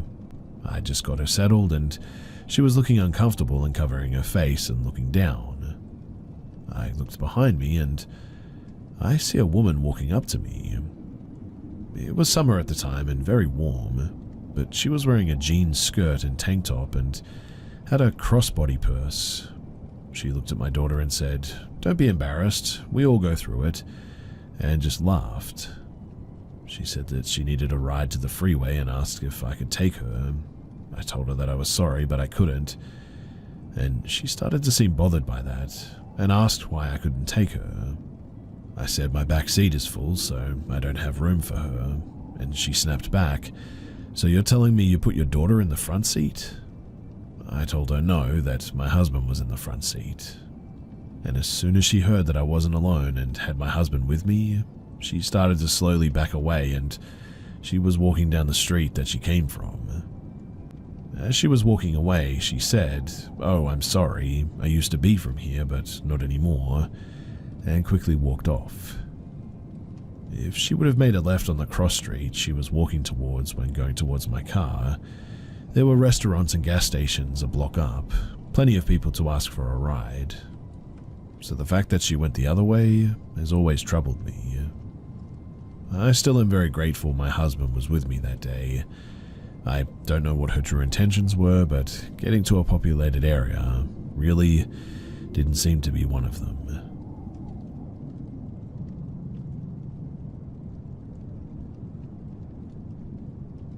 Back when I waitressed, I pulled into my mum's driveway at around 8 p.m, and I remember that I was excited because it was an early night for me and I'd been working 3 jobs at the time. The neighborhood was quiet and nobody else was really around, no cars driving by or anything. I was scrolling on my phone in my car when I just got a terrible feeling and a chill down my spine. Something was telling me to get out of the car at this point. So I got out and slammed my door when I heard this gut-wrenching scream. My first thought was that a raccoon was being eaten or a cat had gotten run over or something. I couldn't pin it, what it was, because it was just so disturbing. I'll never forget it though. It had so much pain and terror in it.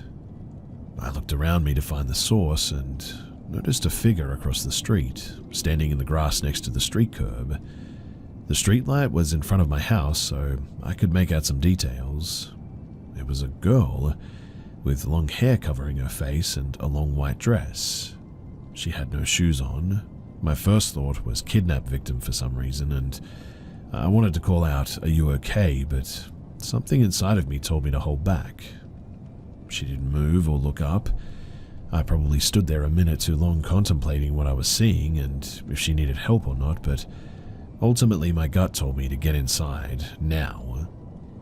Without turning my back to her, I opened my garage door and I backed in, my eyes never leaving her, and she didn't move even an inch. I stood and watched as the garage door closed, and she was still there. I ran inside, turned on the house alarm, and ran to the front window to see if I could still see her, but I couldn't. Then I ran to my bedroom window upstairs because that would have been a perfect view of her, but she was gone. I slept with the lights on that night. My mum says the neighborhood kids were playing a prank on me, but honestly, none of them were her shape or size or looked like her. I've seen them all. When I told the story to some friends, some of them mentioned a banshee. While no one in my family passed away, I did have a near-death experience 3 months later. I don't know if it's related, but I think it's probably worth mentioning that. Anyway, I'm curious as to what others think. Was I just being pranked, or did I see something that night? And if I did, what exactly did I encounter? And more importantly, why?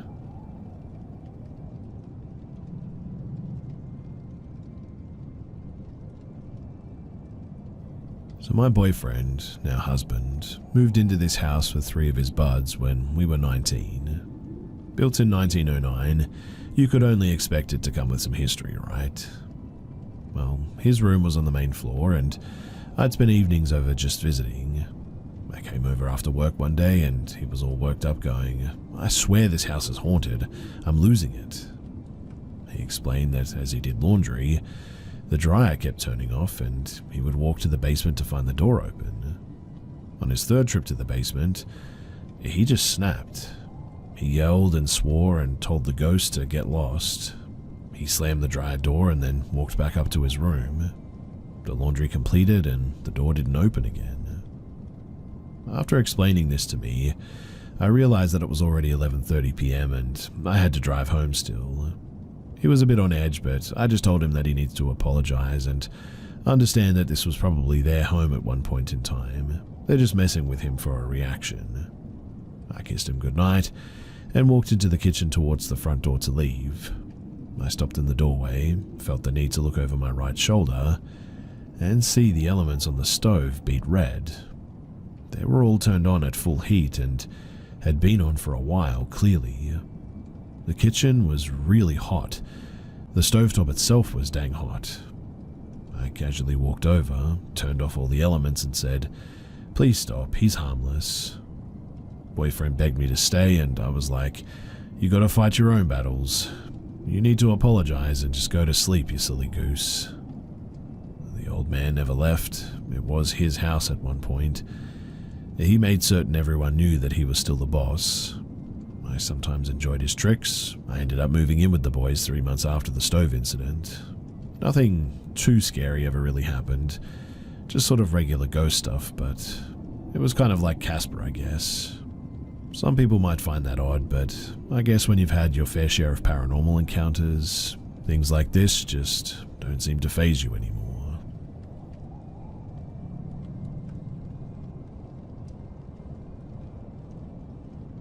So I was driving home at about 9:30 p.m.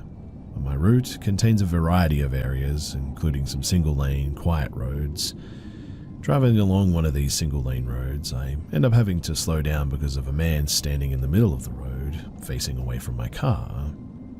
Now, I have my full beams on at this point, so there's no way that he doesn't know that I'm driving behind him. He apparently just decides to wait until I've come to almost a complete stop before turning around. Just turning around, that is. No sign that he's going to move out of the road or anything. I'm of course worried about this guy, thinking that, I don't know, maybe he needs help or something. He doesn't seem to be visibly intoxicated from what I can tell, and he doesn't appear injured or confused, so I assume that he's mostly okay. After a little while of standing, he raises his arms in a well kind of motion. I don't know if he was expecting me to back up or hit him or what, so I decided to sound my horn to try and nudge him along a bit, as I just want to get home. And this makes him flip out completely. He closes the distance to my car and starts pounding on it, yelling at me like crazy. I can't hear what he's saying, but he does this for what must have only been a few seconds, felt way longer at the time, before rounding the side of my car and punching the driver's side window at full force. Fortunately, it held up and it didn't crack. The second that I know that he's out of the way, though, I absolutely floor it and get the heck out of there, happy in the knowledge that he couldn't catch up to me. So yeah, that was a really creepy random encounter and hopefully my last one. I do hope that Mr. Spooky Car Puncher is okay and getting whatever help it is that he might need. Though, probably best to start with a doctor for his likely broken hand.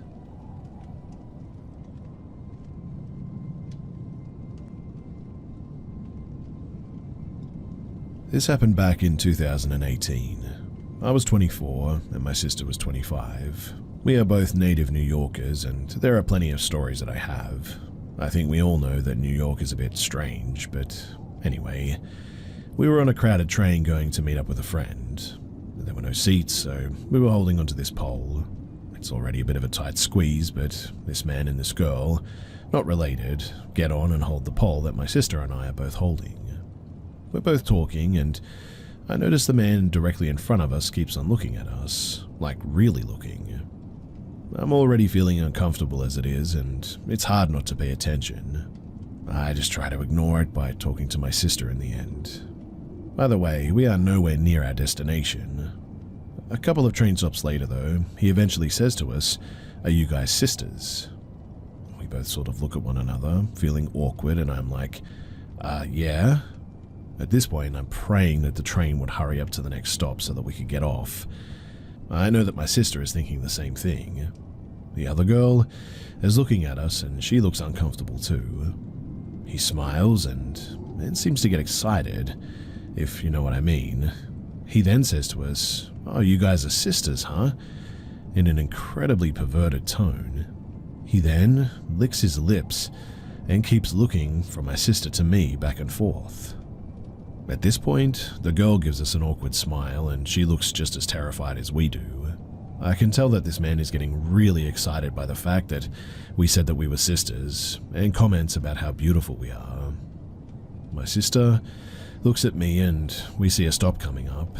We both know that it's not our stop, but at this point, we were just leaving the train. He keeps trying to talk to us and we keep ignoring him, and as soon as the doors open, we leave. Again, I've been in many weird and uncomfortable situations, but the fact that he was literally so close to us with his perverted smile, his excited eyes, and, well, excited you know what. Yeah, I'm glad that we were able to get away from him safely, and thankfully, he didn't follow us.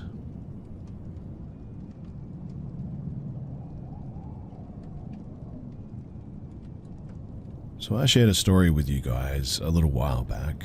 One of them was about a deer person or something out there where my grandmother lives. I don't live there anymore and I live 45 minutes away from her, but yeah, that was me. Anyways, I took out my dog tonight. My dog was peeing and I was on my phone, but we live in an apartment complex with thick woods in the back.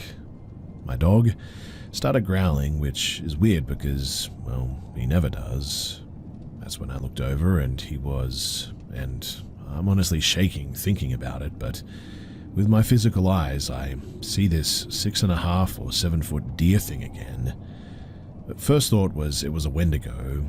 I mean, it was thin and skinny with very wet fur, the deer skull and all that. It didn't seem to have eyes from where I was standing, but I could tell that it was staring right at us. It didn't move, didn't even make a sound. At that, I began to pull my dog back, and I looked back because I stepped on a stick, and when I did, it moved to the other side of the tree. I kind of yelled instinctively, "You can't follow or harm me, go back." It didn't move, and I dragged my dog into the house and quickly shut the door. My wife asked why I slammed the door so hard, and I just told her that the dog was being weird. She just doesn't believe in that stuff. Anyway, I went back out a few minutes ago, which was about an hour after it happened, and there was no sign of it. I'm really shaken up by this because, quite honestly, after I moved, I thought that this was all over.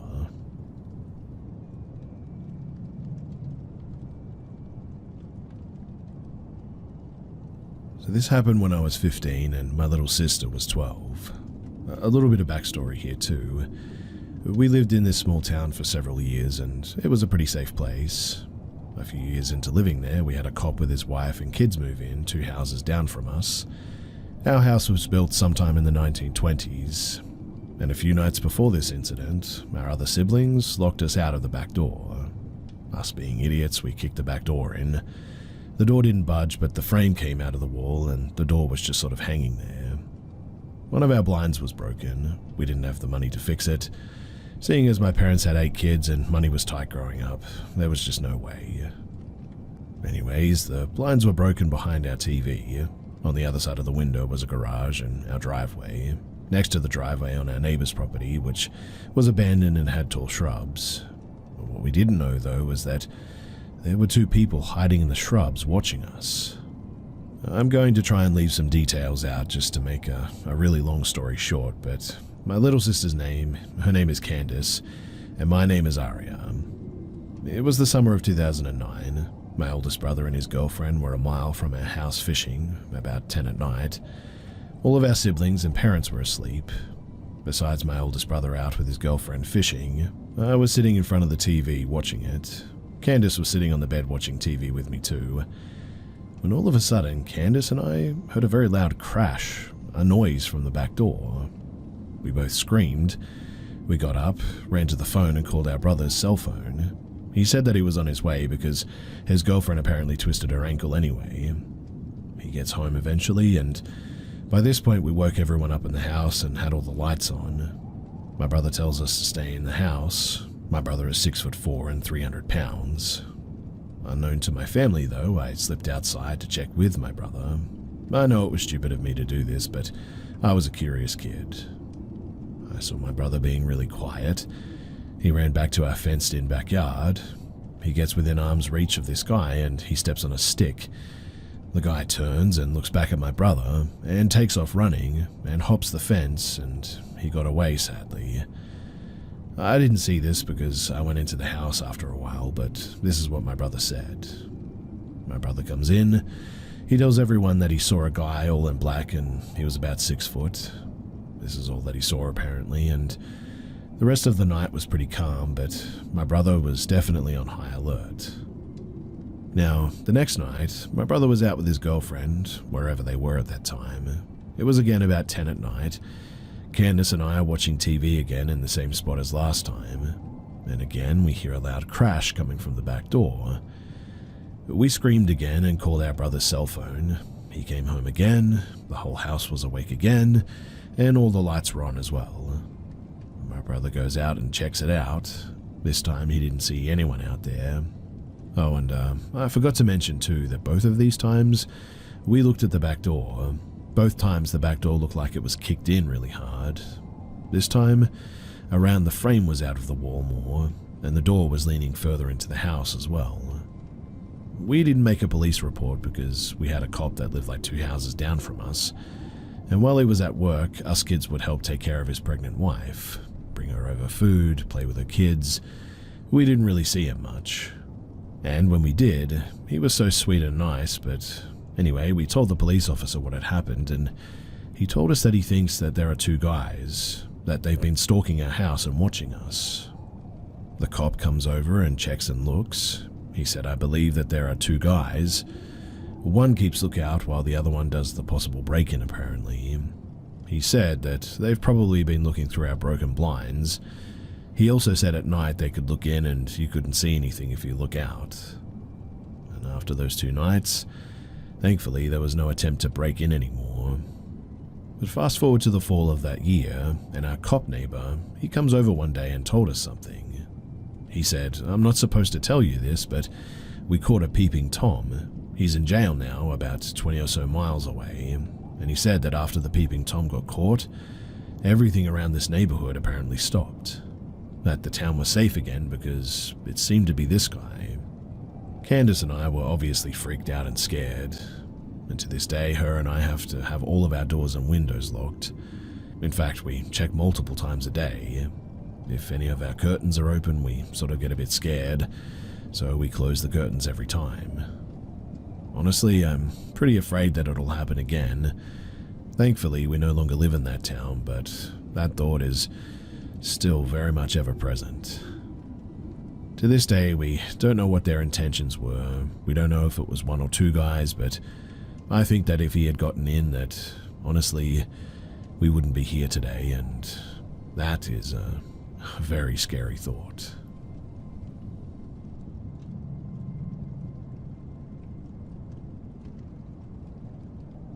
I've had many experiences with the paranormal and interactions in my home, and I thought that I would share some here for all of you guys.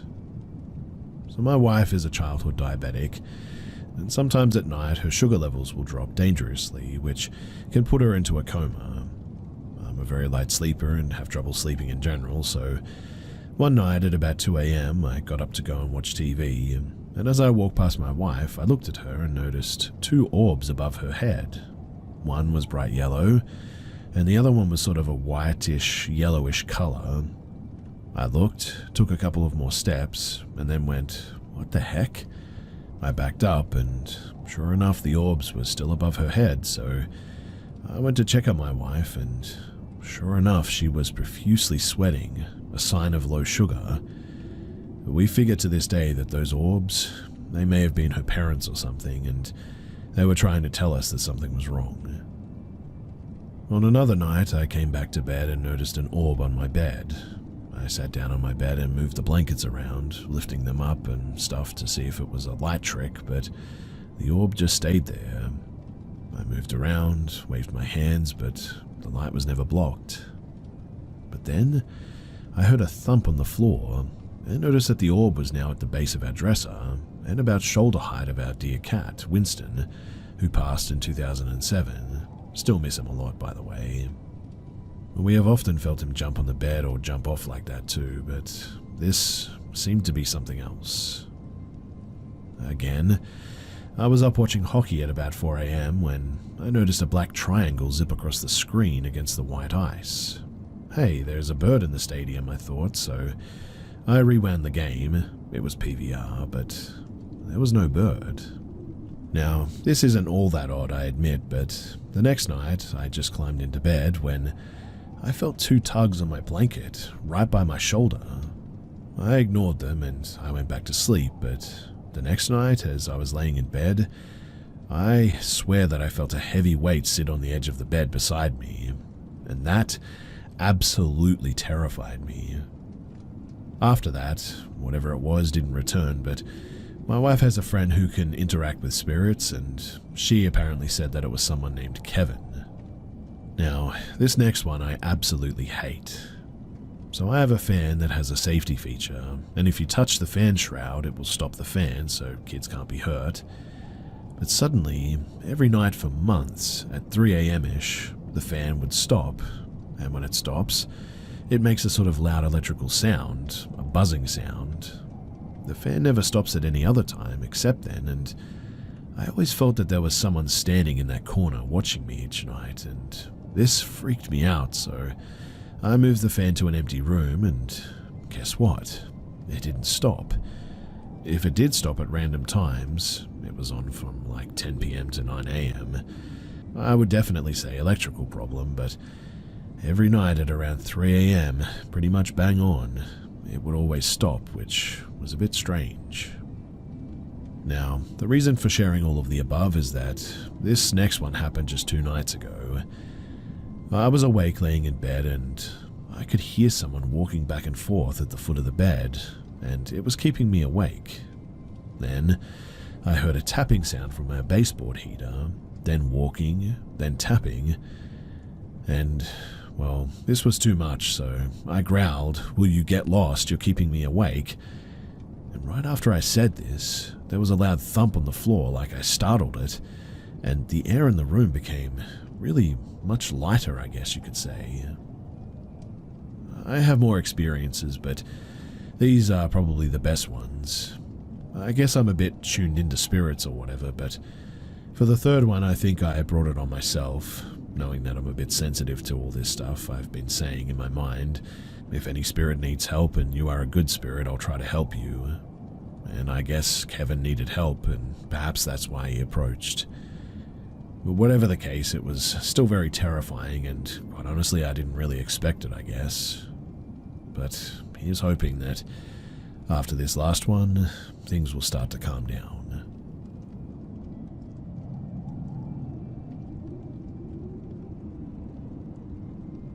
In about 1999, I finally saved up enough money to put a down payment on my own fixer-upper. It hadn't been lived in for quite a while, and it actually had been used by a local church as a youth facility. It was about 100 years old on the deed, It was located in a mill village in the Carolinas, and it was only 4 rooms and a bathroom at about 800 square feet. It was on one of the bigger lots in town.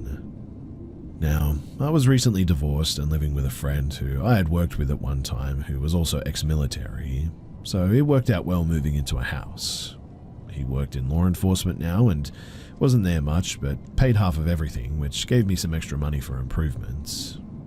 We had really nice neighbors, all retired, and I had many talks over the fence with them. As you can imagine though, 2 single guys living in one place, we had many women in and out of our doors. My elderly neighbor was a retired textile worker who was single most of her life and understood our habits. As I demolished the kitchen, I tore out everything down to the bare walls and replaced plaster with drywall. As it was slow going, considering that I was going to school and working both full-time, there wasn't a lot of time for the remodeling. We did have one big table in the kitchen that we used for, well, pretty much everything. And one day, I came in from class and took my books out of my backpack and separated them by class in order to go through them quicker. I made a sandwich and joined with my roommate and his girlfriend in the next room just to catch up with the day. I just sat down when I heard all of my school books hit the floor in the kitchen. My roommate was the first to jump up with a weapon in hand because he thought someone was trying to break in. As we looked in the kitchen, not one item was on the table though. I picked everything up and put it in my backpack. I've always believed that spirits were possible, but after seeing this, I definitely had more to believe in, I guess. Puzzled that no door was open and that this happened, we just sort of joked about it and said ghost. The next day, I asked my neighbor next door if anyone had ever died in my house. She dropped her head for a minute and she said yes, 2 people in fact. A husband and wife who lived there for many years. That's not one of the first things you ask when you find a good deal on a house, I guess, and it was a lesson learned, but she said that the husband died first of natural causes, but the wife apparently had schizophrenia and lived many years after him. I also asked my neighbor if she had seen anything odd, and she said yes. She said that she had seen lights going on and off occasionally. I then said I sort of meant like, have you ever looked over at my house? And she chuckled and said no. Different things happened after that too, like we would come in and TVs would be on when we know that we turned them off. Lights the same way. I said something to my neighbor again and she said let me come over and talk to her. We had been friends before her health got bad. So my neighbor walked in and started talking to her as if she was standing right there and told her that we were good guys and we were going to take care of the house and we had to learn to live together. And amazingly enough, after that, there was really nothing else for quite a while. Now, I had finished the kitchen and started on the bathroom remodel at this point. At about the same time my roommate was making plans to move out and a girl I was dating was moving in, we were planning to get married soon. She had a son and I had to prepare a room for him with a big closet for his stuff. And it was at this point that things started happening again with the lights and TV and stuff falling off the kitchen counter again. My roommate said that he had lost his key to his room, swearing that it was on the keychain, but I dismissed it because I was going to replace it anyway. Later, when pulling up carpet for the new walk-in closet in my stepson's room, I found my ex-roommate's key, believe it or not, under the carpet that I had pulled up. And honestly, I have no idea how that could happen. I had replaced that lock when my ex-roommate moved in and I checked and the key matched the lock. That was unbelievably odd.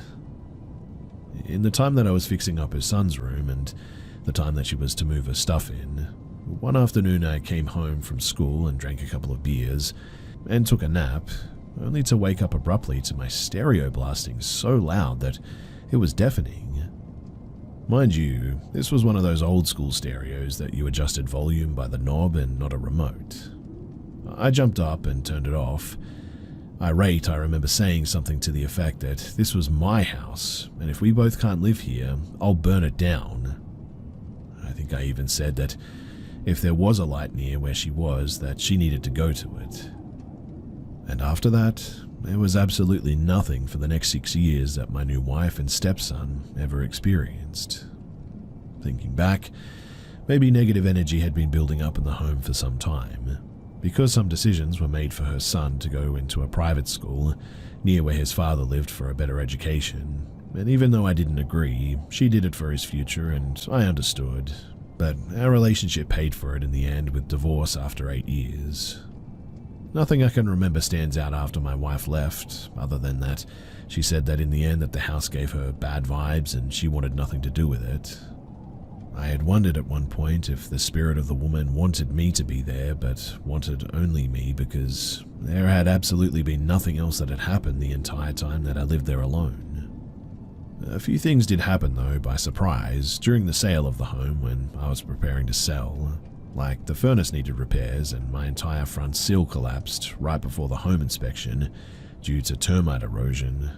That happened years before I bought it, mind you, but there were a small string of events like this of just unfortunate luck, I guess. On a side note, it was odd how other information had come to me about the residents of my home prior to me living there through a woman I had dated when I first moved in. She had lived a few miles away, and when I told her about what had happened with the books and the table, a neighbor of hers was nearby and overheard our conversation and asked where I lived. I told him, and he said that he grew up over that way and they used to play ball in the church parking lot near there, and that the woman who lived there when he was a boy had a lot of mental issues. If they hit a ball into her yard, she would grab it and take it in her house and throw it in her wood stove and burn it, apparently. And that wood stove, when I moved in, it was the one in the kitchen. The one that I had trouble with as I was trying to sell it.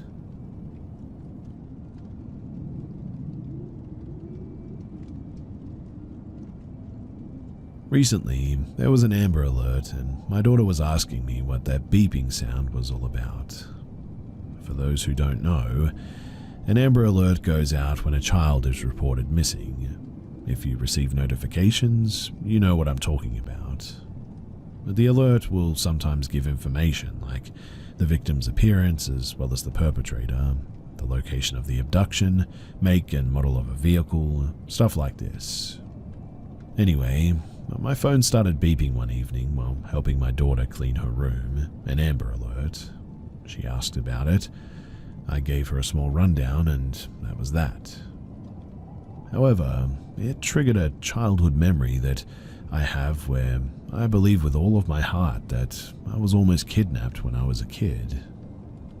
To be clear, this isn't a memory that was laying dormant in my subconscious or anything, and this random Amber Alert and talk with my kid caused it to resurface in my mind. This incident is something that I've pondered and thought about off and on for years now. I'm a 41-year-old male, by the way. So, it's been a while since I've considered the factors and details of the experience, and this recent Amber Alert and talk with my daughter really caused me to pause and reflect on the incident itself once again. And so, here I am. As a parent, you worry about these things and you do all you can to protect your children, especially when you personally experience something truly scary, just like this. Now, the occurrence happened when I was just a young kid. My guess is around 7 or 8. I can't be sure, but I think that that's a safe estimate based on the fact that much of these early childhood memories aren't really there anymore.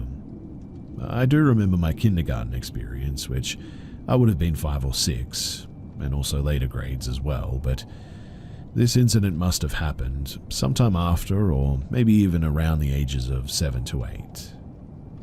My parents took me to a neighboring city to do some shopping one day, but we lived in a small rural town with not much on offer, so from time to time we would go to this neighboring city, about 45 minutes from where we were located. It just had more to offer, I guess, and they would take me up there for school clothes shopping, out to eat because restaurants were better, and because my mum was a bit of a crafter. She loved to make crafts, it was her thing. There were these different craft stores and a fabric store that she liked going up to there as well. Now, on this specific trip, we went to a fabric store up there, Joanne Fabrics to be exact. This was a pretty big store.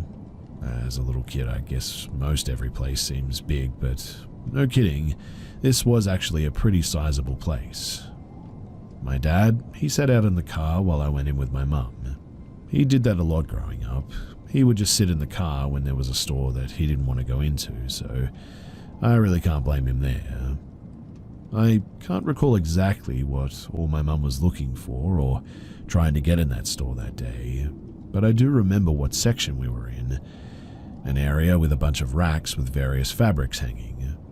Imagine a clothing store with circular racks with clothes hanging around them, and that's pretty much what it's like at this fabric store, racks of hanging fabrics. I remember this area being sort of slightly toward the beginning or entrance of the store. As my mum was looking through these racks, I sort of began to wander around. Not far though, just enough to kind of look around myself. I was probably bored and started wandering around, is my guess, but I could still see my mum just up and over a few racks away, so it wasn't like I was on the other side of the store or anything. Anyway, a random man approached me, and honestly, I can't even remember at what direction he came from. It's just like I was there by myself one minute, and the next I looked up and saw this guy.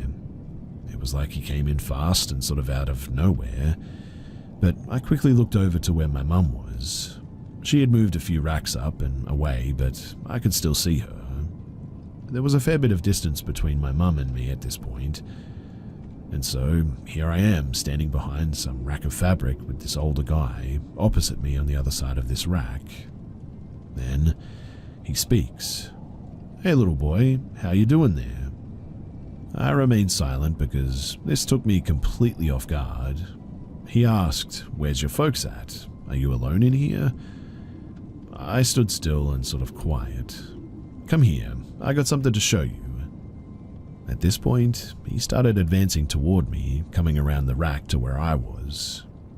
I quickly started the other way, but he stopped and started coming around the other way as if to meet me in the middle. I was scared at this moment and became instantly aware that this man seemed a bit dangerous and like he was trying to get a hold of me. "Come here," he barked. I jerked fast to the left, but he did the same. And at that point, he had this real wild look in his eyes. Whichever direction I went, he followed, but remember, there's a rack between us. Honestly as well, I'm so thankful for that rack. After some back and forth movements from me and this man, I finally lock on with my mum and yell, "Mum, help!" You would have thought that I had screamed bloody murder. It was so loud, but it got my mum's attention and did the job. "What's wrong?" she asked. This startled the man, and he looked over his shoulder in the direction of my gaze and confirmed that yes, that must be his mother. His demeanor all of a sudden completely changes, and it's as if everything is just fun and games, and he was just messing around, and he said as much to my mum. "I was just messing around with him. No harm, ma'am." My mum came to where I was, and as we reconnected, the guy just sort of tips his hat at my mum and makes his way out of the store. I explained to my mum what had just happened, that this guy was trying to get me. I was so upset and really shook up. She told me that I did the right thing by yelling and getting her attention. It was terrifying for sure though, and I'm thankful that something crazy didn't happen. Could I have been imagining things like maybe this guy was really just messing around? I seriously doubt it. I very much think that there were nefarious intentions. I mean, why would a random older guy be perusing a fabric store? If he was there for something like crafts or fabrics, why promptly leave when confronted? To this day, I truly believe that he was up to no good.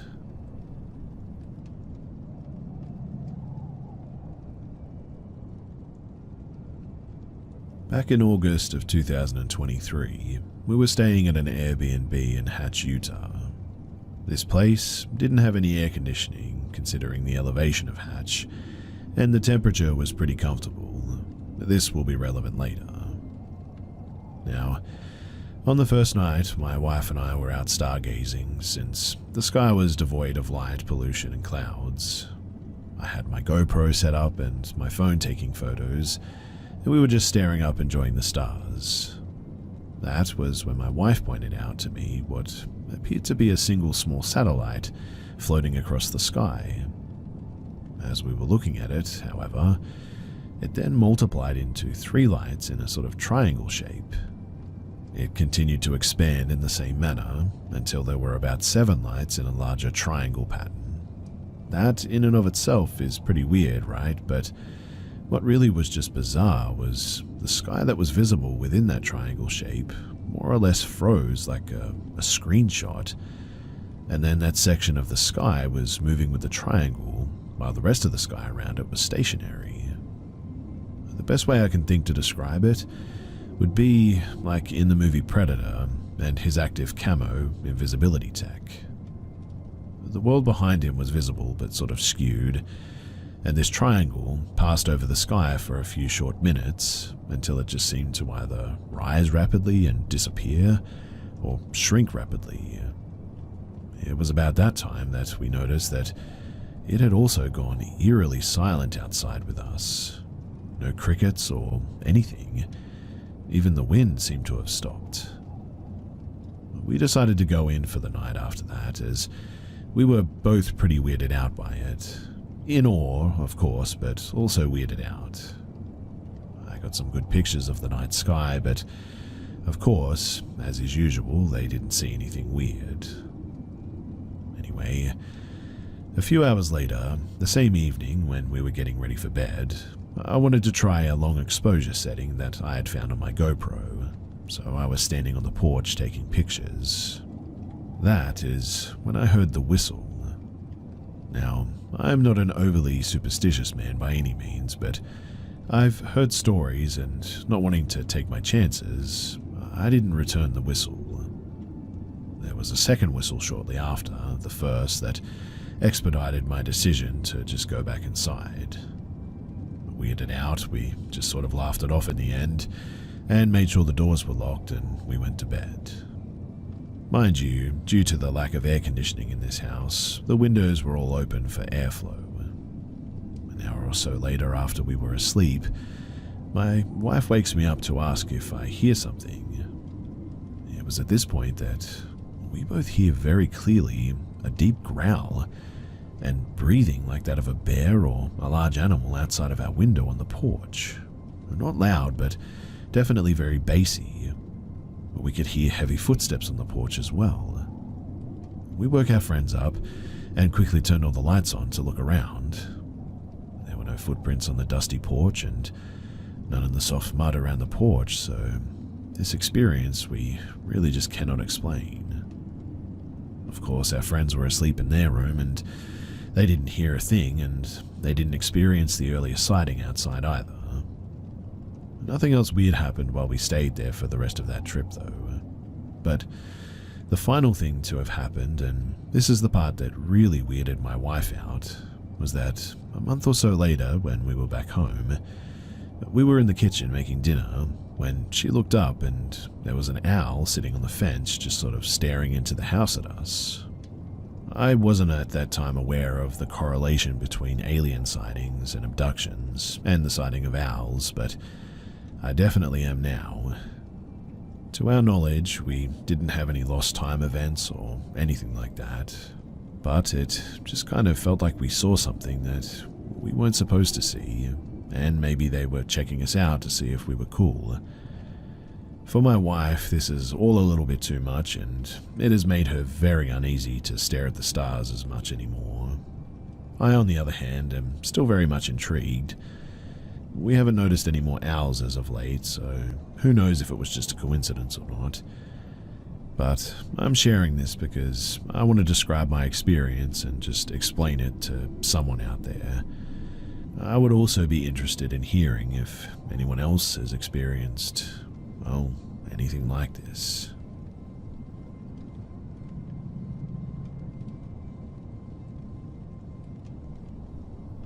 I went camping with my wife and stepdaughter the other night near Laguna Mountain in California.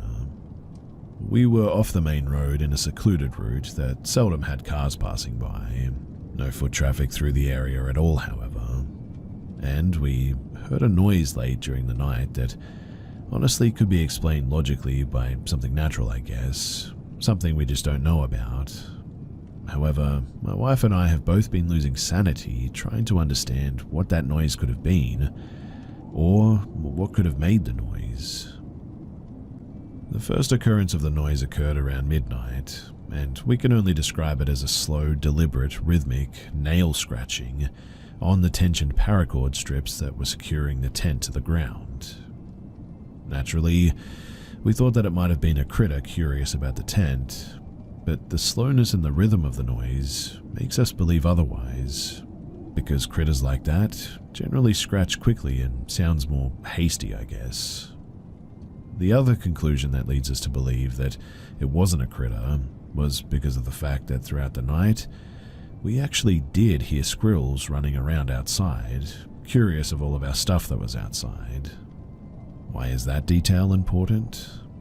Because during the time leading up to the noise, and the time after the noise, we heard absolutely no critters outside running up to or away from the tent.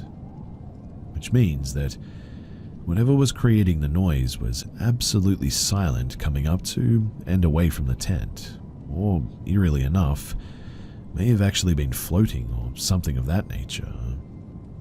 We did hear it again at around 2 a.m. the same night, and during that specific episode, the noise seemed to have shifted from one corner of the tent to the corner closer to our heads, allowing us to even feel the vibration of the scratching reverberating throughout the floor of the tent.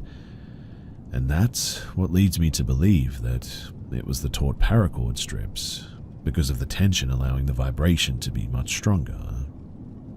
Now, we may have also heard the noise again a third time, but it seemed so weak and went on for such a small duration compared to the other times that we honestly couldn't really key in on the noise that time. So we aren't sure if it was actually the same thing or just our sanity playing tricks on us at that point. My wife and I were very disturbed when we heard that though, and it honestly kept us awake and on high alert for a long time. We're very curious to know what it may have been as well, and that's why I'm here.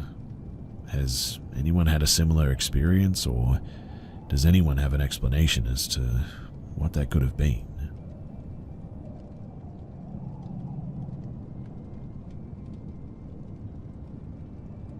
I'm 23, female, and from the UK.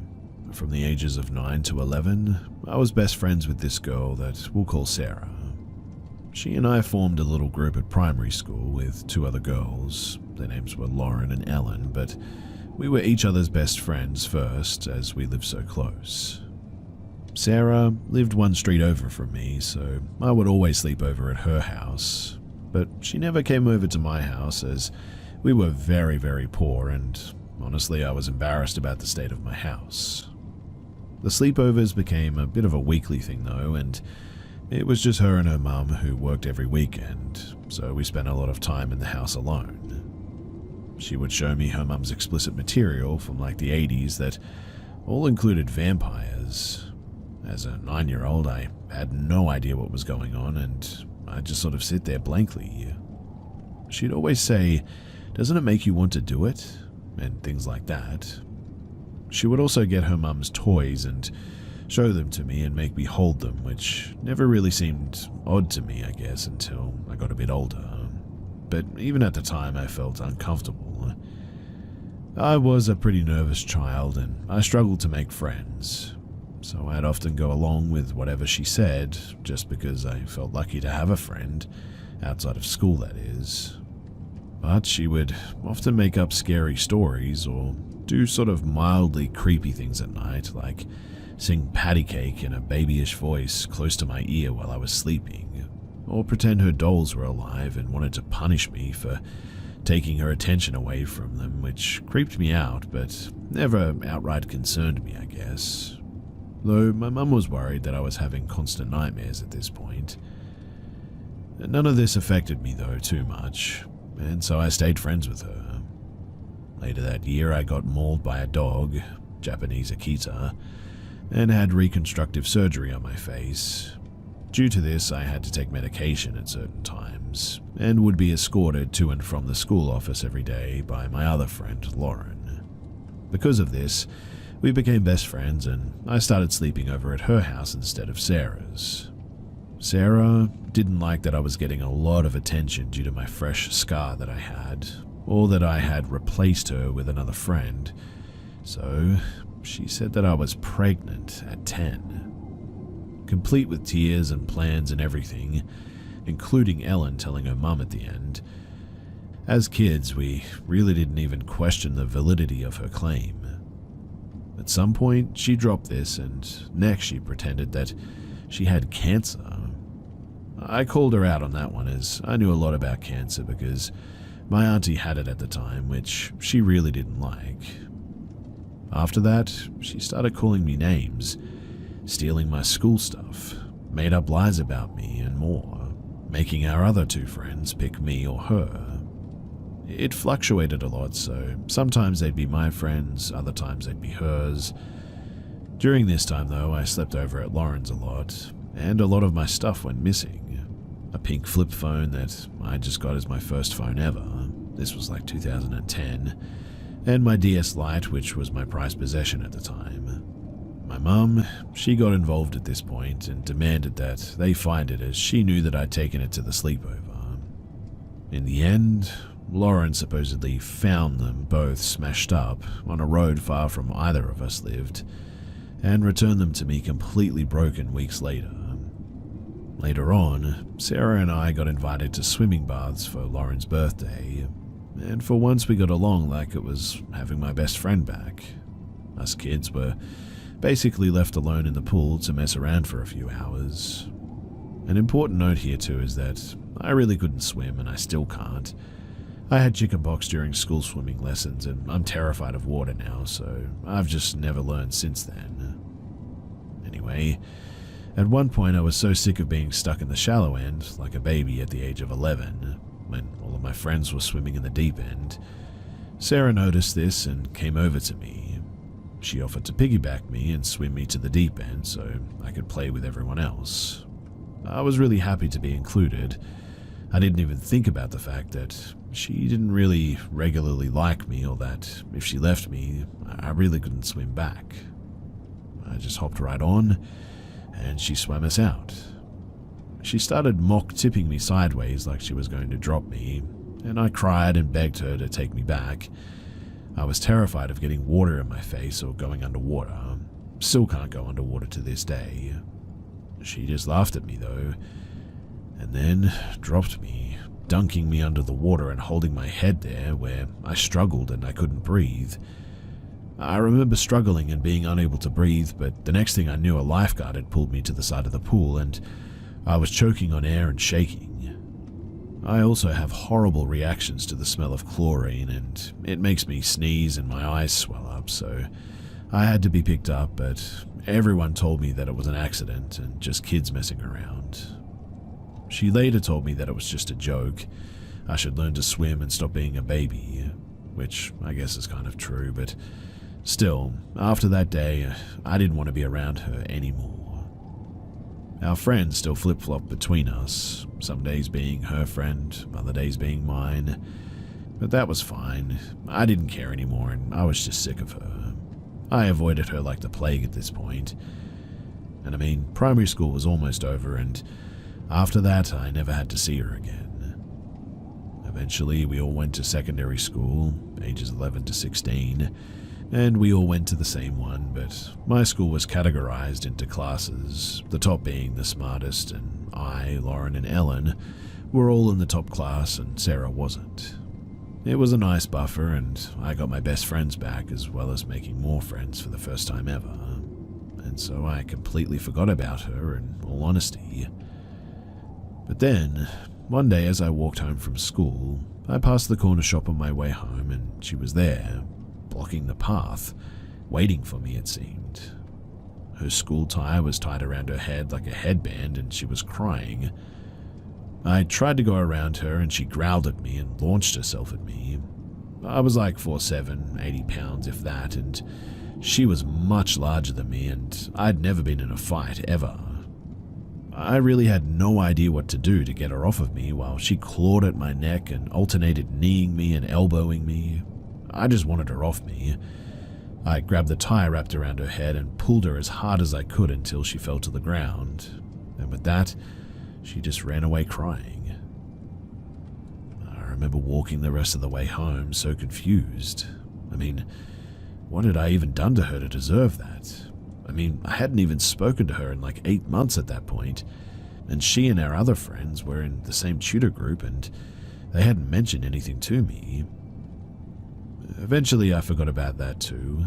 I turned 12 a couple of months later, and the day after my birthday I walked into school having spent all of my birthday money on new pens that I was excited to show off. I was a bit of a weird kid, I know, but first lesson of the day begins and Ellen runs up to me and says, "Sarah's brought a knife to school. She showed me in tutor and she said that she brought it for you." At first, I kind of laughed out loud at that, assuming that it was a joke of some kind since any sort of weapon brought to our school was grounds for immediate expulsion, and nobody was stupid enough to try that, especially at 12 years old. I think I even made a joke about it probably being a butter knife.